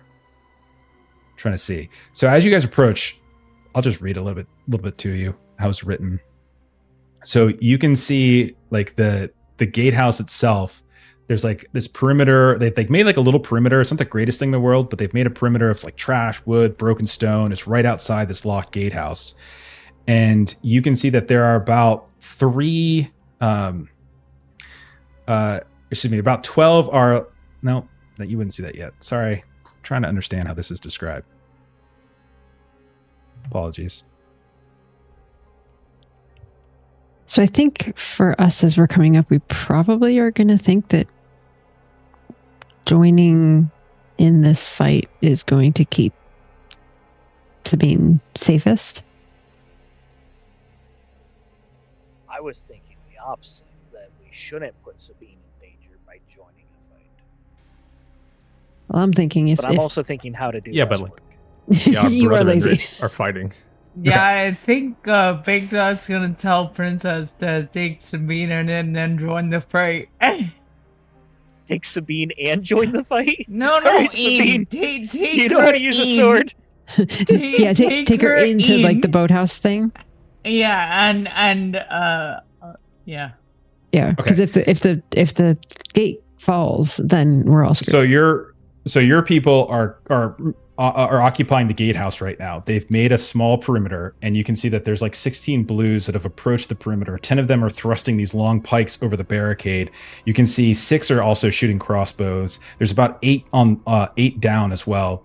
And then you also notice there's nobody up on top of the gatehouse shooting down, which makes no sense to you all, because why isn't anybody from the Black Company taking advantage of the height or the elevation and shooting down? There's no one there, and instead they're just kind of on the ground, and they're doing their best they can. They kind of like to sort of stay within this like locked this sort of locked gatehouse. Occasionally, like you can see they're like loosing they're like opening the door and like throwing something here or there, but they're never quite like coming out in full. So like in a short order, they're going to break into this gatehouse, right? Especially since there's no one on the top of the gatehouse shooting them down. So you guys could try to ambush them. You could try to fight them, scare them away. You could try to just tell me, what would you like to do? You said there are 16 enemies. How many Black Company soldiers could we see? I would say so that's what I was stumbling over, because when I was reading it, it was telling me the numbers, but I don't know how you would be able to see some of these numbers. But we can see that there's a decent amount of Black Company people fighting. I'm thinking you would know that there would have been like at least 5 on 16. You would know that there would have been like 30 that would have gone up here. Whether or not all 30 are still survived, you don't know. You probably see a couple bodies on the ground here and there, so that you know the numbers are probably thin somewhat. Big Dog's instinct is to ambush them and join the skirmish on the ground. Yes, we need to get to Sabine inside the gatehouse. And we join the fight. 2 hands, you take Sabine into the gatehouse, we'll clear a path. Yes, yeah. I'll take Sabine. You all. Unless you want me to take her. I'm happy to take her. But you're the boss. Rock, paper, scissors for it? We have this fight, Princess. We have this fight. As he but no, I'm just kidding. You don't take a stress. Yeah. It's just one of those things where like you make these jokes, you're like, this is an absolutely absurd thing to be doing and saying right now. So yeah. Okay. All right. So yeah, he's gonna take Sabine, and he's gonna wait for you guys to either like ambush and kill or frighten him away or whatever it is you want to do. You tell me. Yeah, I'll try to ambush. I was thinking ambush, and that the NPCs go off. Ambush is a group stealth test. So whoever of you have the lowest stealth would have to roll, and remember, somebody can take over. 60. 50. 60. My stealth is 80. All right, so Someone's it's at going to be 50? Redeye unless... Yeah, Redeye. Okay. All right, Unless Redeye. Big Dog wants to take over. That's 80, you said? actually, but I roll with disadvantage because I'm incompetent. Oh, for Because of disguises, if I obscure identity, I can test influence to attack from surprise. So I think that would count from here, right? My feat says disguises. If you obscure your identity, test influence to avoid recognition or to attack from surprise. I think attack Okay, from yeah, surprise is different from ambush. Yeah, I think ambush is like for the whole group coming up. So, But I disguised us all. It's okay. okay. I'm just asking. Well, I like, won't be upset if you say it's- no, but I'll never David, I'm forgive you. trying to play the rules of the playtest that the rules are not written, and there trying to as are well. ambush rules. Okay. All right, let's do ambush then. Can I? Redeye, like, go ahead and fail our roll. Can I you- take over? Everybody and calm try to down. do it? Steven, can you please read your rule again? Yes, disguises, and then in parentheses, if you obscure your identity, comma, test influence to avoid recognition or to attack from surprise, end parentheses. Okay. So attack from surprise. Let me double check something. Yeah, I don't see surprise Yeah, there's in the no rules. reals. Yeah, there's nothing for surprise. So I assume they mean ambush. Okay. I'll say that if we want Princess's disguise to come into play, we can treat that as the group test. So he could roll his influence to make it seem like you are scholars just randomly coming up to the gate. What nuts? Is that all right? Yeah. Yeah, I really don't want to yep. break the rules. I'm Yeah, just use doing your- shit. Yeah, use your feet. I rolled a 90 over 70. Okay. So with a fail, okay, so you do not ambush. So actually, fully an ambush benefit. These guys are like, why are scholars coming into a fight? Yeah, I was sort of It is. thinking about that. Like, I wonder if we have some type of like a pendant or like a pin or something that we have that sort of like we normally would have as in kind of part of the whole image that we can sort of still have visible kind of as we're approaching. Well, sadly, he failed the roll. So we were treating that as a group stealth test. You guys come Yep. and like someone turns around and it's maybe it's because they saw you at the conservatory or maybe what it is. But they turn around and maybe one of your hoods goes kind of like as you're moving up, a gust of warm wind comes and throws the hood back, and they see bits of you, and they turn and they fight you. So you're not going to gain the ambush, unfortunately. Okay, so we're gonna go into fight. So it's the start of the first round. Someone can try to risk stress to take the initiative if you'd like. I would like to. Okay. I'll run up. So I think it's a great. Hang on. Dang it! I forgot how to do this. It is a group soldiering test, so it's got to be the lowest soldiering. Okay. That would be me. All right, buddy. So you can. It's not. You're not risking anything. It's just you're rolling a soldiering test. Sorry. Yep. 58. Not quite. I failed. Okay. So failure. Each round, the soldiers' enemies all act first in any order the GM wants. Then the soldiers. Then their allies. So as you guys dear. are coming up, you get within a handful of steps, and right as you do, like this gust of wind, and someone turns around. Ambush! And they turn and they see the four of you slowly stealthing up. Maybe it's because you were pulling out weapons, and that's weird. Why are these scholars here? Oh God, they've got weapons as you come closing in. And so these are the blues at Why the does that gate. nerd have a shield on their back? Okay. Yeah, So- I was gonna say that's interesting. Are robes that big? I was trying to make us look like Ninja Turtles. That was the goal that I was going towards. Oh. All right, Oh. But the pop roll- culture didn't translate into barrel, like that's not my fault. This sucks for you. This really sucks for you guys. Okay, they. no. I am going to. So there's 10 pikemen, and there are 6 crossbowmen.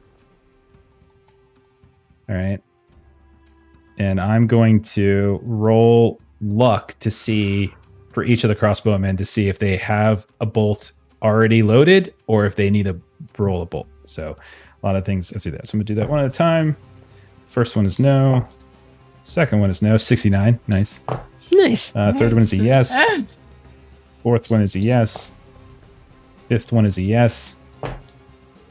Oh my god, 51. Okay, so three of them are going to shoot on this turn, and 3 will be reloading on this turn. So that's what they're doing. And then in terms of targets, I'm just going to roll to see which one of you they don't shoot at, we'll say.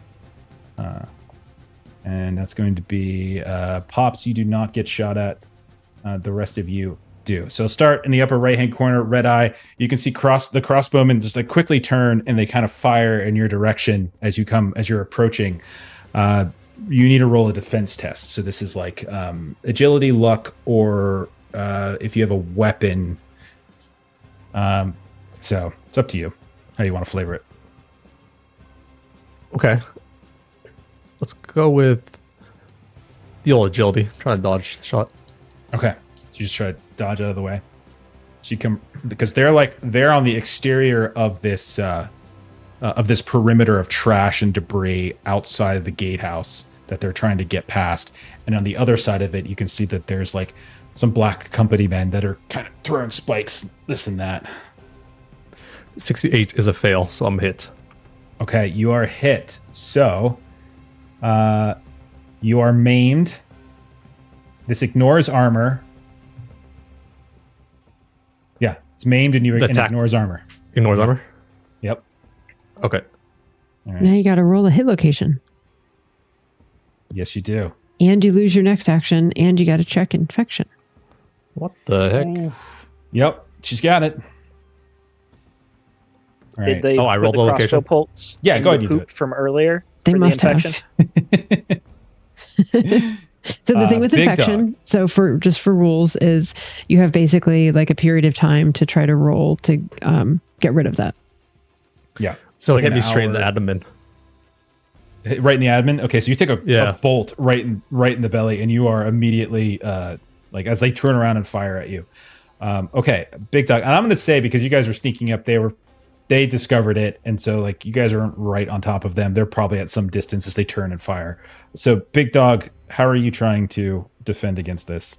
Am I able to have taken a weapon out, or am I unarmed? I'm fine with you taking a weapon out, but I don't know that it makes sense since you're not in close combat with them for you to use I just don't think it makes sense. Like as someone who wrote the game, if Sure. you watch this, let us know this. Like how like you using like a hand weapon. I know we do the Aragorn joke from Lord of the Rings. But Yeah. is that really what we're talking about here with the crossbow bolt? I think agility or luck makes more sense. I agree. But you can have a I weapon think- out. I'm fine with that. That'll come to play later then. I will give you luck if you don't mind, because the medium armor fucks with my agility. Go for it. That is 50 on 50. I don't know if it's mid-zip. That is good. 50 on 50 is good. Okay, so you manage. So it's firing at you, and it looks like it's about to get you, but it just like clinks off of like the sword blade, and you see it just hurtles past, and it gets Princess right in the eye. Okay. Sorry. It's okay, I got 2. So by the way, Redeye, did you roll with advantage? for Do you the have shield. because you have a shield, I think, right? It cancels out because of the armor. So it's a wash. Okay, so you rolled agility. Okay, got it. Yeah. All right, what about you, Princess? Princess. Oh, Steven. I'm They sorry. also are- I was they thinking also are princess was hesitant. my trait. So if that's the case, I would like to roll luck, so I get the advantage with the shield. Like, is that how that works? I think so. You also would get All right. advantage because they are hesitant. Like that's just a trait they have, which means you have advantage to defense Okay. rolls against them. My luck and agility are the same. They're both 50. So it doesn't really make a difference to me. So if one gives me advantage, that'd be better. So that is a 55 fail and a 68 fail. So I'm being shot with a crossbow bolt. You have a critical fail. The 55 was a critical fail. But I had Advantage. advantage, so I take the better one. Or does that mean I take lower? You take the better one. Oh, it's advantage. You would take the better one, which would be the the non-crit. fail. Yeah. Okay. You two are did maimed. Aragorn the bolt in your eye? Yeah, maybe that's exactly what happens. Like 2 bolts come at you, you just knock one out. Just catches you. All right, roll your hit location for where it catches. 9, which is not a good one. That's a head. It's the I said it was in the eye. That's exactly what happens. That is what happens. It clinks off and catches you in the eye. Oh my goodness. Okay. That's hilarious. Oh, All you right, are unconscious. So you two are maimed. You're unconscious for 1d10 minutes. Roll a d10. 1d10 minutes. What the That is an 8. So I'm unconscious Okay. for 8 minutes. Oh, no. This is going horribly wrong. See you guys later. Okay. Then there are then the other 3 crossbowmen are gonna load, and then of the 10 pikes, I think I'll say they're not stupid. So They could be, though. I mean, They're as a not. GM, It's that's within literally your power. described here as they're I not really stupid. hate when Jeff says not stuff stupid. like that. Okay, it doesn't say not stupid. It says they're not desperate rioters. So you guys are actually fighting against trained people. Some of you might have actually trained them. Oh goodness. Okay. Oh, crap. I taught you that. Don't use that against me. Yeah, I think. Oh, I want to do this. Oh my god, you guys are so screwed. That was wounded, right? That I took. No, it was maimed for a crossbow. Maimed. Okay, thank you. So you both lose your next action. I think 5 crossbowmen are going to stay and sort of protect their, 5 pikemen are going to stay and protect their crossbowmen, kind of like, and I think the other 5 are going to advance at you all. So, why don't you roll a luck test? Got it. Failed. 69. Okay. Nice, So, though. nice. I'm going to say then that those 5 pikemen are going to be able to close the 10 yards and attack a few of you. Okay. Okay. One of you is going to get 2 attacks. It is going to be... Actually, no, you're on the ground, aren't you, Princess? You're unconscious? You fell to the ground? Unconscious. Yes, I'm unconscious. Okay, so 2 of you are going to get 1. Pops, you're going to get 2 attacks. Big Dog, you're going to get 2 attacks. As these pikemen advance at this point, these 5 pikemen come up. Okay. Boy, that failed influence test that Stephen argued incessantly for. And then only to failed the have roll it anyway. Radically backfire. And then he gets shot in the eye, and you guys are about to wipe. He's out for okay, 8 let's- whole minute. Redeye, you only have 1, so give me 1 defense roll. And now I would say you can use weapons if you wanted to, but only if you want to. Yeah, let's make it hand weapon parry. Okay. Is that a thing? Hand Yeah. weapon's fine, because you got your infantry sword. If you use a dagger would have disadvantage, but the sword doesn't look like it has disadvantage against the pikes. Okay. I've got my sword then. Okay, and don't forget your shield can give you advantage. 79 and a 34, so advantage lets me pass. Okay, so one of them lunges out. You manage to shield the shield, block it away. Okay. Second one's going to come at Big Dog. Big Dog, give me a defense roll. I'll use my infantry sword at this point, which is hand weapons. Got it. That is 18. I rolled a 56. Success. Did you roll with advantage? Oh, wait, you don't have a shield. That's right. Okay. No, and these okay. guys are trained, so I Okay. shouldn't get advantage. So one of them lunges at you, and then you manage to parry it away with the blade. But a second one comes and kind of slightly flanks you a little bit, and so there's now these 2 pikes coming at you. So give me a second one. Second one. Yeah, you're getting 2, and Pops is getting 2. ED again. As a fail this time with a 91. Okay, that is going to be a hit. This is wounded now.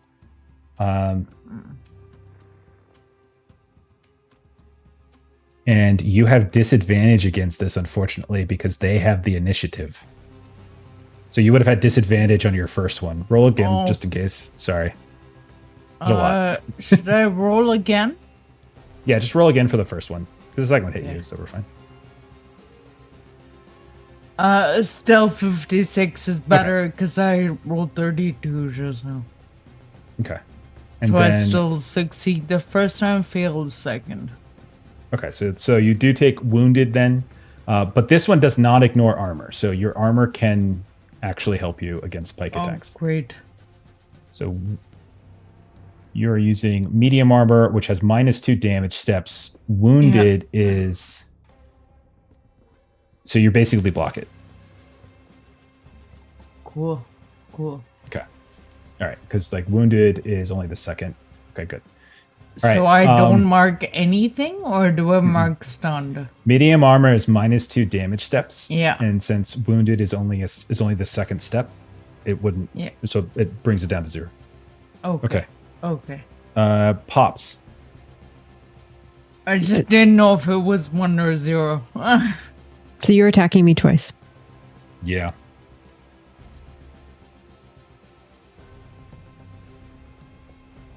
You're need to attacking roll. me twice. Yes, you need to roll. Yes. Oh, sorry. Yeah. My bad. I forgot. Yeah. I'm gonna use I my don't shield. roll to attack. You guys roll to defend. The only thing I roll is like if they try to do a gambit or something. All right. Thank goodness for the shield advantage. I got a 16 on that success. Okay. But you do have disadvantage because they had the initiative. So, Oh, my first roll was an 80, so I failed. well, I mean, roll. You should have only rolled once, so we didn't necessarily know. I'm rolling one set of die twice, and my first roll was an 80. Okay, so you two are wounded, but also you are also in medium armor. So since it wasn't a crit fail, you're okay. And then the second attack. Okay. Shield again.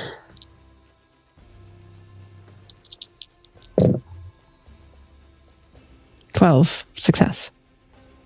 Okay, so you managed to lock one up. Okay, and so I'll say that's the end of their turn. As the other 3 crossbowmen are reloading, as 5 pikemen start to sort of surround them to protect them so they can shoot again. They're off at a little bit further of a distance than you. You all would need to literally push through pikes just to get to these crossbowmen. It is your turn. Princess is on the ground. A crossbow bolt coming out of his eye. I'll say that two hands and Sabina are trying to sneak around while this is all happening. But you all see there are quite a few people that are coming at you now. Who would like to go?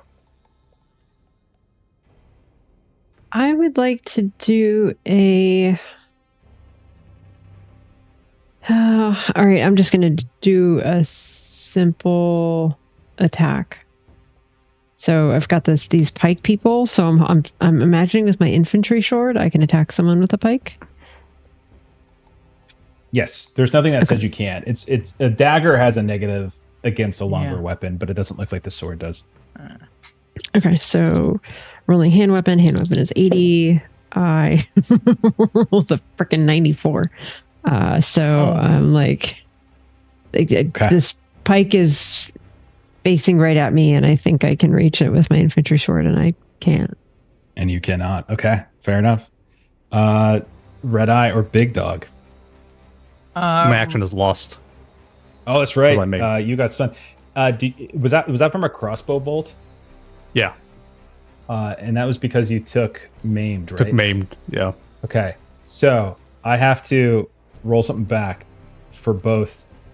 Was that from a critical hit? It was normal. Okay, So it ignored armor, so I just took maimed. So for you wouldn't be maimed because any melee hit but a critical... Oh, sorry, that's melee hit. Never mind. Everything's fine. Go back to what I was saying. Apologies. Rolling back and then rolling back. Yeah. Roll back to roll back. Rolling back. So- We're doing some James T. Kirk stuff. Because I think, did everyone lose their action? Because everyone got either wounded or maimed? Yeah, No, just a couple big, actions. Big dog Just one. didn't. Okay, good. Dog did. Okay, Big Dog just shouldn't those have, two. yeah. Yeah. Okay, so Big Dog, you're the only I one who can actually have technically go then. So I do a thing. I'd like to one of two things. But can Redeye still function as a medic now that you no longer have a first aid pouch? I think he needs Or a do pouch. you need that? You need a pouch. It expends it. Okay. I think most of us have one though. Like I've got one. Yeah, I've got one. I'm wondering if it makes sense to use the pouch on Redeye if he can't like be a medic once he's up. So I'm just gonna keep swinging. Yeah, I was gonna with say my you're being infantry surrounded sword. by 16 people. One of you Yeah. is already down. You're outnumbered Yeah. 16 to 3. I'm gonna keep swinging. She gonna die fighting, and this is a hell of a fight. This is with the infantry sword again that she has out.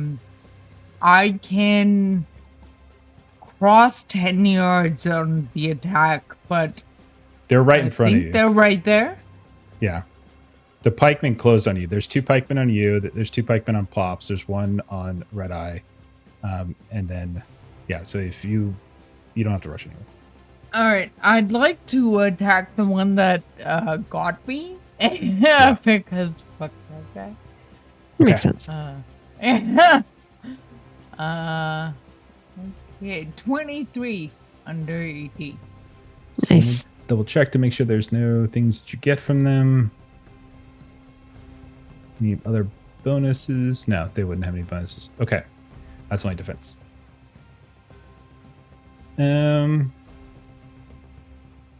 Yeah, okay. So what's your damage?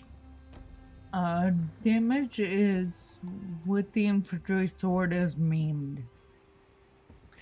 They unfortunately do have armor, which is going to reduce your damage by 2 steps.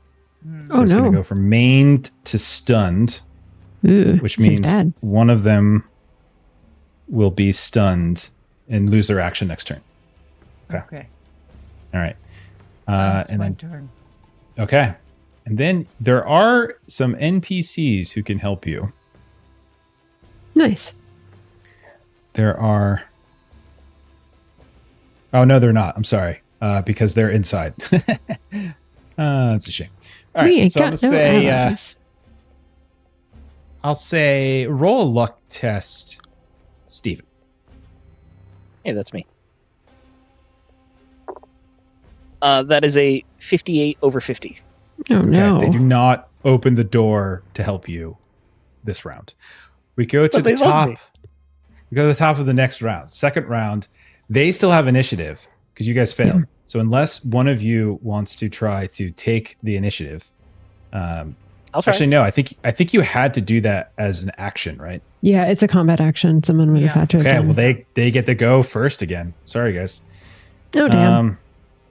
Okay, so one of them is stunned. So there's going to be four pikemen that are going to be attacking. One of them is going to go after Big Dog. Big Dog, go ahead and give me your defense roll. As you guys are being like slowly kind of pushed back against the against this makeshift barricade by these guys who are just swing slowly. up parry with my infantry sword again. Okay. That's hand Uh, weapons. and it's Nice, at- 69. It's at disadvantage Oh, if the then blues maybe have not, initiative, eh? which they still do. Disadvantage is still 69. So this is what drives me nuts. You can add disadvantage against if the blues have initiative, but then you add advantage to defense rolls against them because they're hesitant. So your first roll would have been fine. They would have been canceled out. Like, okay. Oh, okay. Well, then Keep reading, that's- Jeff. Okay. It's still nice. All right. Okay. One of them is going to go after Redeye. Redeye, same deal. Roll a defense roll. Let's see. The hand weapons is okay still? Yeah.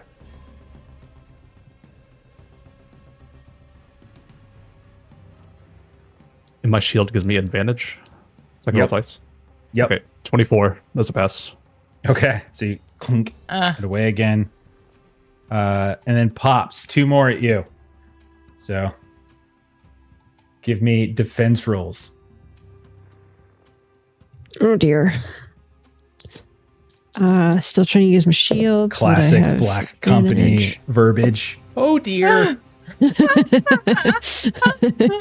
I had advantage, so I've succeeded in that. Okay. All right. Second one as well. Okay.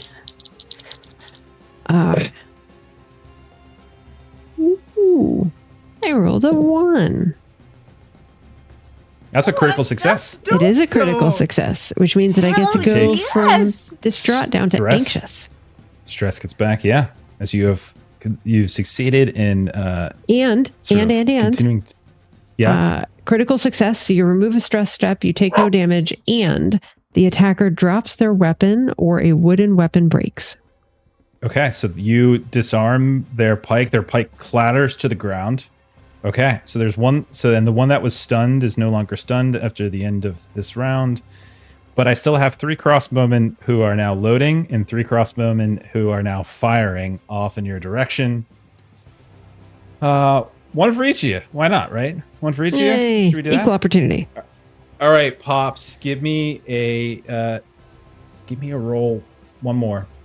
Okay, so he's just been with this shield, just all different directions, just like shift, and really annoyed that no one else has come out. Like, yes, we have to protect Sabine, but also like if we let this gate go down, like she's going to be overrun They just too. see a bunch of scholars getting their ass kicked. They have no idea these are Black Company people. We're not acting like it. We're not showing ourselves very well. Right?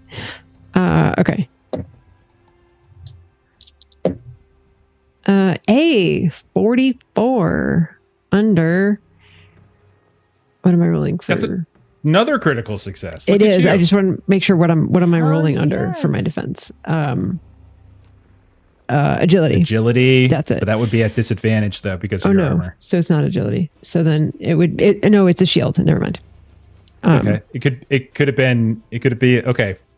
All right, Melissa, with your damn cheating, jeez, luck, agility, or weapon. Weapon probably wouldn't make too much sense in the case of the crossbow. So you're either doing agility or luck. Agility would be at defense. It would be at disadvantage because you have medium armor, but you also would be at advantage though because of the shield. So it would kind of clear itself out, right?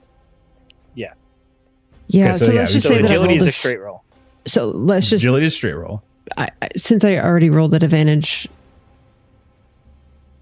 You did roll at advantage. I did roll at advantage.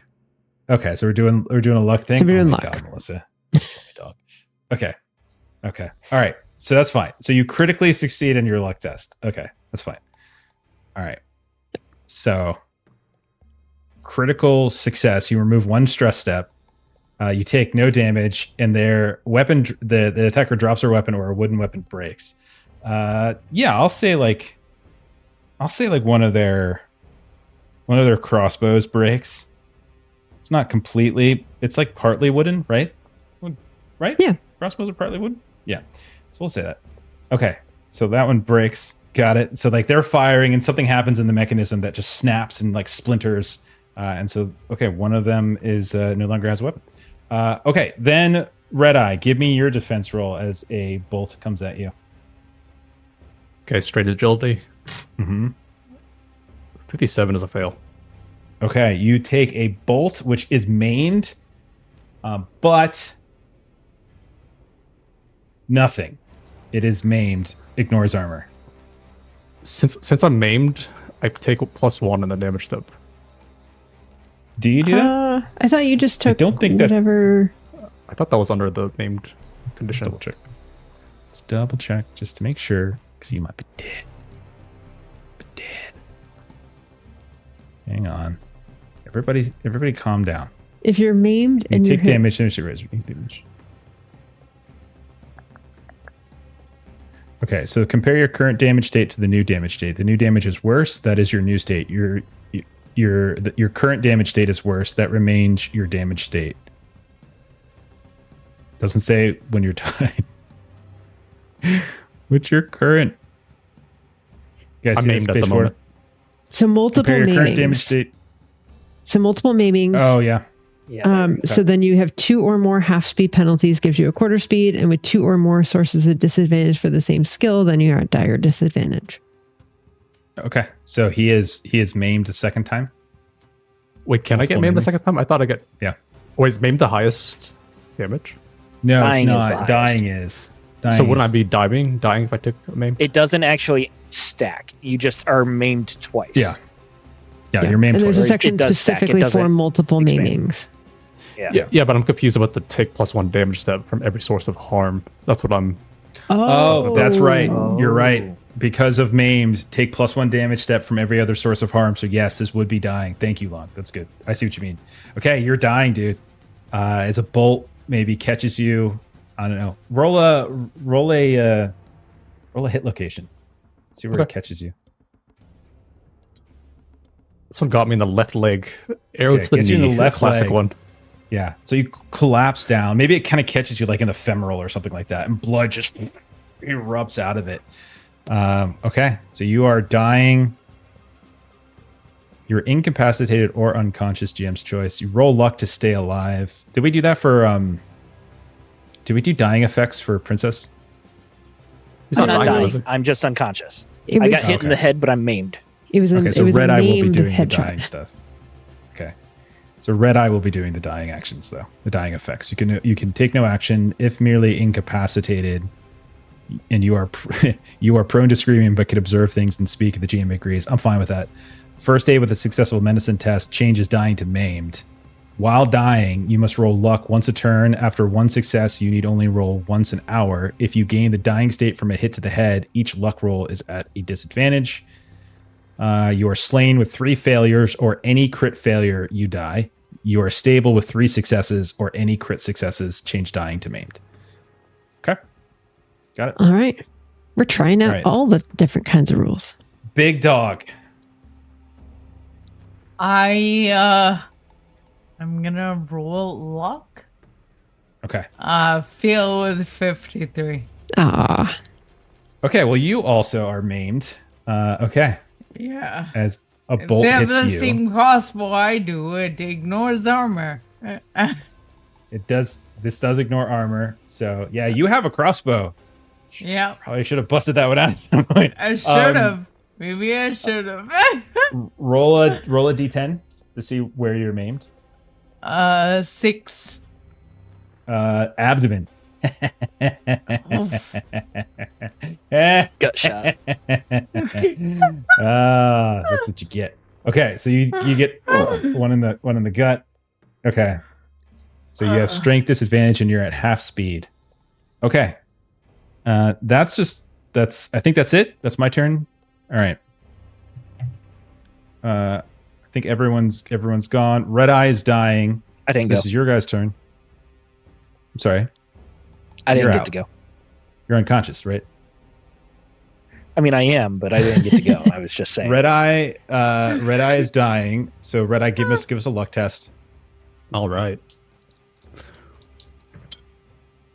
54 is a fail. Okay, that's one failure. So keep that. yeah. Big There's a little dog. check boxes. You are maimed, so you lose your next action, which you've done. Yeah. So we'll say you lose your next action. And Pops, you didn't get injured last turn, did you? I did not. All right, Pops, you can go. Hey. Oh dear. I feel like Who knew? 4 people charged and 16 people armed. Bad thing. It's good. Well, if we'd gotten the ambush off, we would have. If you got the ambush off, it would have been a lot better. That's 100% Yeah. true. It's a shame Yeah. you guys didn't roll a group stealth test with somebody with really good stealth taking over. if only. I mean, Pops, he's gonna try to run this infantry sword because there's somebody who's dropped a pike nearby, and so that's who shoot. That is he true. wants Someone to has run dropped the a sword pike. through. Pikes are Okay, made yeah, of you wood, wanna go though, after so that? would it not Sure. have broken?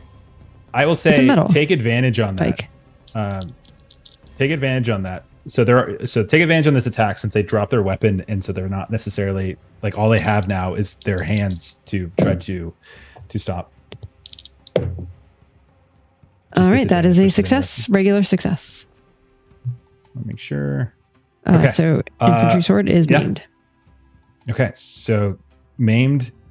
Unfortunately, they have armor still, so you rush up, you hack into them, you close the distance on them, and you kind of push them back a little bit, and you're able to slide between some of the mail they have on, but it doesn't quite get all the way down into them. But they are stunned, so I'm going to say this person's now stunned. Okay. Princess, give me a luck test.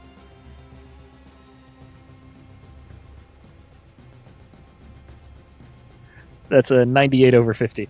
Oh my door I'm gosh. to doing the great on these luck gatehouse. tests. The door to the gatehouse does not open yet, but I'll say Yeah. maybe we see Two Hand and Sabine slowly sneaking around, not coming to help you because you guys are restless. Okay, new round. No one took these initiatives, so they get to go again. Oh crap. Wow.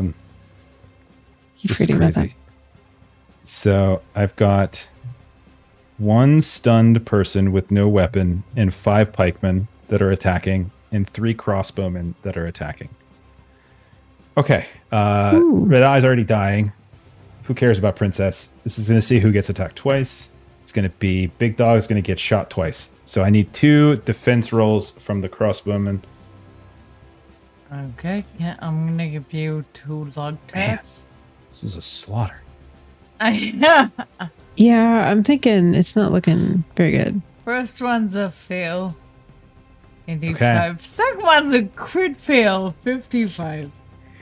Okay, so first shot gives you maimed again, which would take you to dying. Yeah. Okay, so we'll say then the second one, we'll just say it just flies over top of you because you fall. So you are dying. Yeah. Roll a hit location though. That is a 5. Okay, so This you time. are hitting the abdomen again. That's your second abdomen Oh shot. shit! You fall dying to the ground with 2 crossbow bolts in your belly. Okay, Oh, so we did everything for the crit fail with the defense roll. The specific the stuff. The You crit said it fail. didn't count because it went overhead. No, we'll do it right. Sorry, I don't mind. No, You're all gonna die. I would give myself a dying Where is it? tick with a crit fail, but I don't know what the rules. Would it be? Because she's technically dying after the first attack. The second attack comes in and crits her. Yeah. So So this- I She would falls give to her myself knees. a dying check. Second one comes in with a crit. Do you have it up, Melissa? Yeah, Sorry. so you take 1 stress step. You take the damage according to the weapon plus 1 step, and the damage ignores your armor. Okay, so it's dying again. Well, the step So she above would be dying taking- is slain. So if it's Well, dying no. plus 1, The first one is maimed, and then she would get maimed again. So she would maimed get. gives you plus 1 damage Maimed- step, which yeah. means that she's taking dying from the Okay, first so one. she is slain. I think it's a straight Yeah. up slain. Yeah. So Big Dog, first, like you've already got an abdomen bolt in your abdomen. Second one comes in, drop down to your knees. The third one comes in. I think it catches you like right in the face. Yeah. Do you say anything? Like, do you No, babble not the anything money randomly? maker. It comes in to eat the admin. Get you in the throat. Maybe get you in the throat. So your face is still okay. So she Do you- tries to say something, but has been hit in the throat. And falls and keels over. Okay. All right. So that's 2 for Big Dog, 1 for Pops. Pops, you have 1 shot coming at you. Okay, I'm going to do this with my shield, which means that it's going to be straight because I've got advantage, and then... Yeah. It's interesting because... She starts her result. It's interesting that I succeed. 20 under 50. okay. All right, so the bolt goes to the side. However, there are pikemen now, and you are the only viable target. As Oh, Big no. Dog just took one in the throat. Redeye is on the ground dying already. Princess. So, if it's okay with you, Melissa, can we narratively end this in Yes. a horrific fashion? As we Yes, see we can. 4 pikemen start to surround Pops. Redeye bleeding. We see Big Dog dead, clearly dead. Princess is unconscious and unaware of the horrific things that are happening. As these 4 pikemen begin to surround Pops. And like maybe you block 1 or 2 here or there, shield there, but then suddenly your weapon goes flying, your shield splinters. You get 1 pike, 1 blade, and a second blade, and as you're stumbling around, a bolt comes in, catches you in the chest, and you fall back as well. as like you're all there, kind of bleeding out, dying on the ground, we hear the sounds of like maybe the door finally opening, and like the sounds, the shouts of like people saying, "Get in, bring her in, bring her in." And so for those of you that are still dying, and maybe you hear at the last second, that at the very least, you assisted in getting Sabine to the safety of your brothers, assuming your brothers can survive the siege that they now have to face without your assistance. And we're gonna call it there because we've been playing for 3.5 hours. So let's call it damn. Okay. 7 minutes later, I wake up. Oh, God. Yes, and you have disadvantage on your alertness to see all of the carnage around you.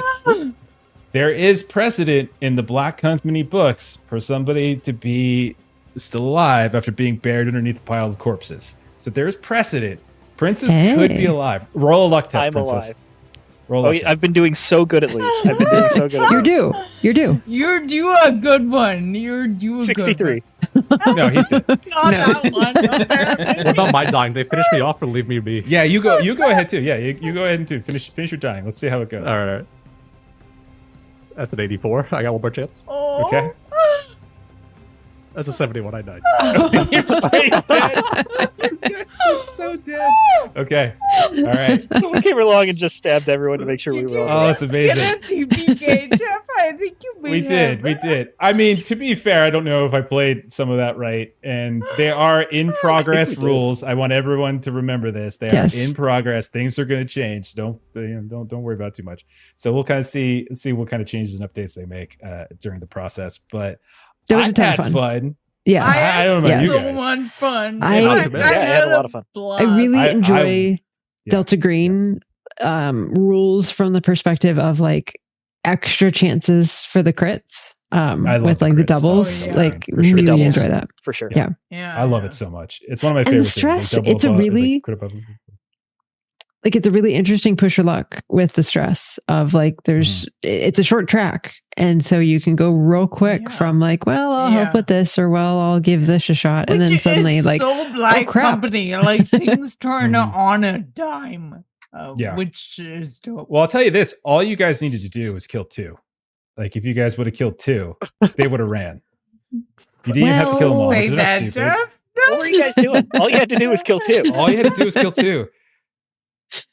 You've got one Steven, person. I swear to God. You could alert him away. Good shot. You could also try to just scare him away too. That was another option you could have done. You could just made a bunch of sounds and try to scare them, make it sound like there was more people coming. You could have done a lot of things, or just come up with something cool.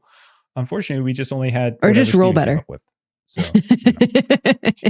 Roll better. All right. Anyhow, that's Black Company playtest. I'm sure we'll probably do another one of these, especially if they start releasing more stuff and updates and things. But I'm looking forward to it. So it's a lot of fun. Me So too. awesome, Arc Dream. Keep it going.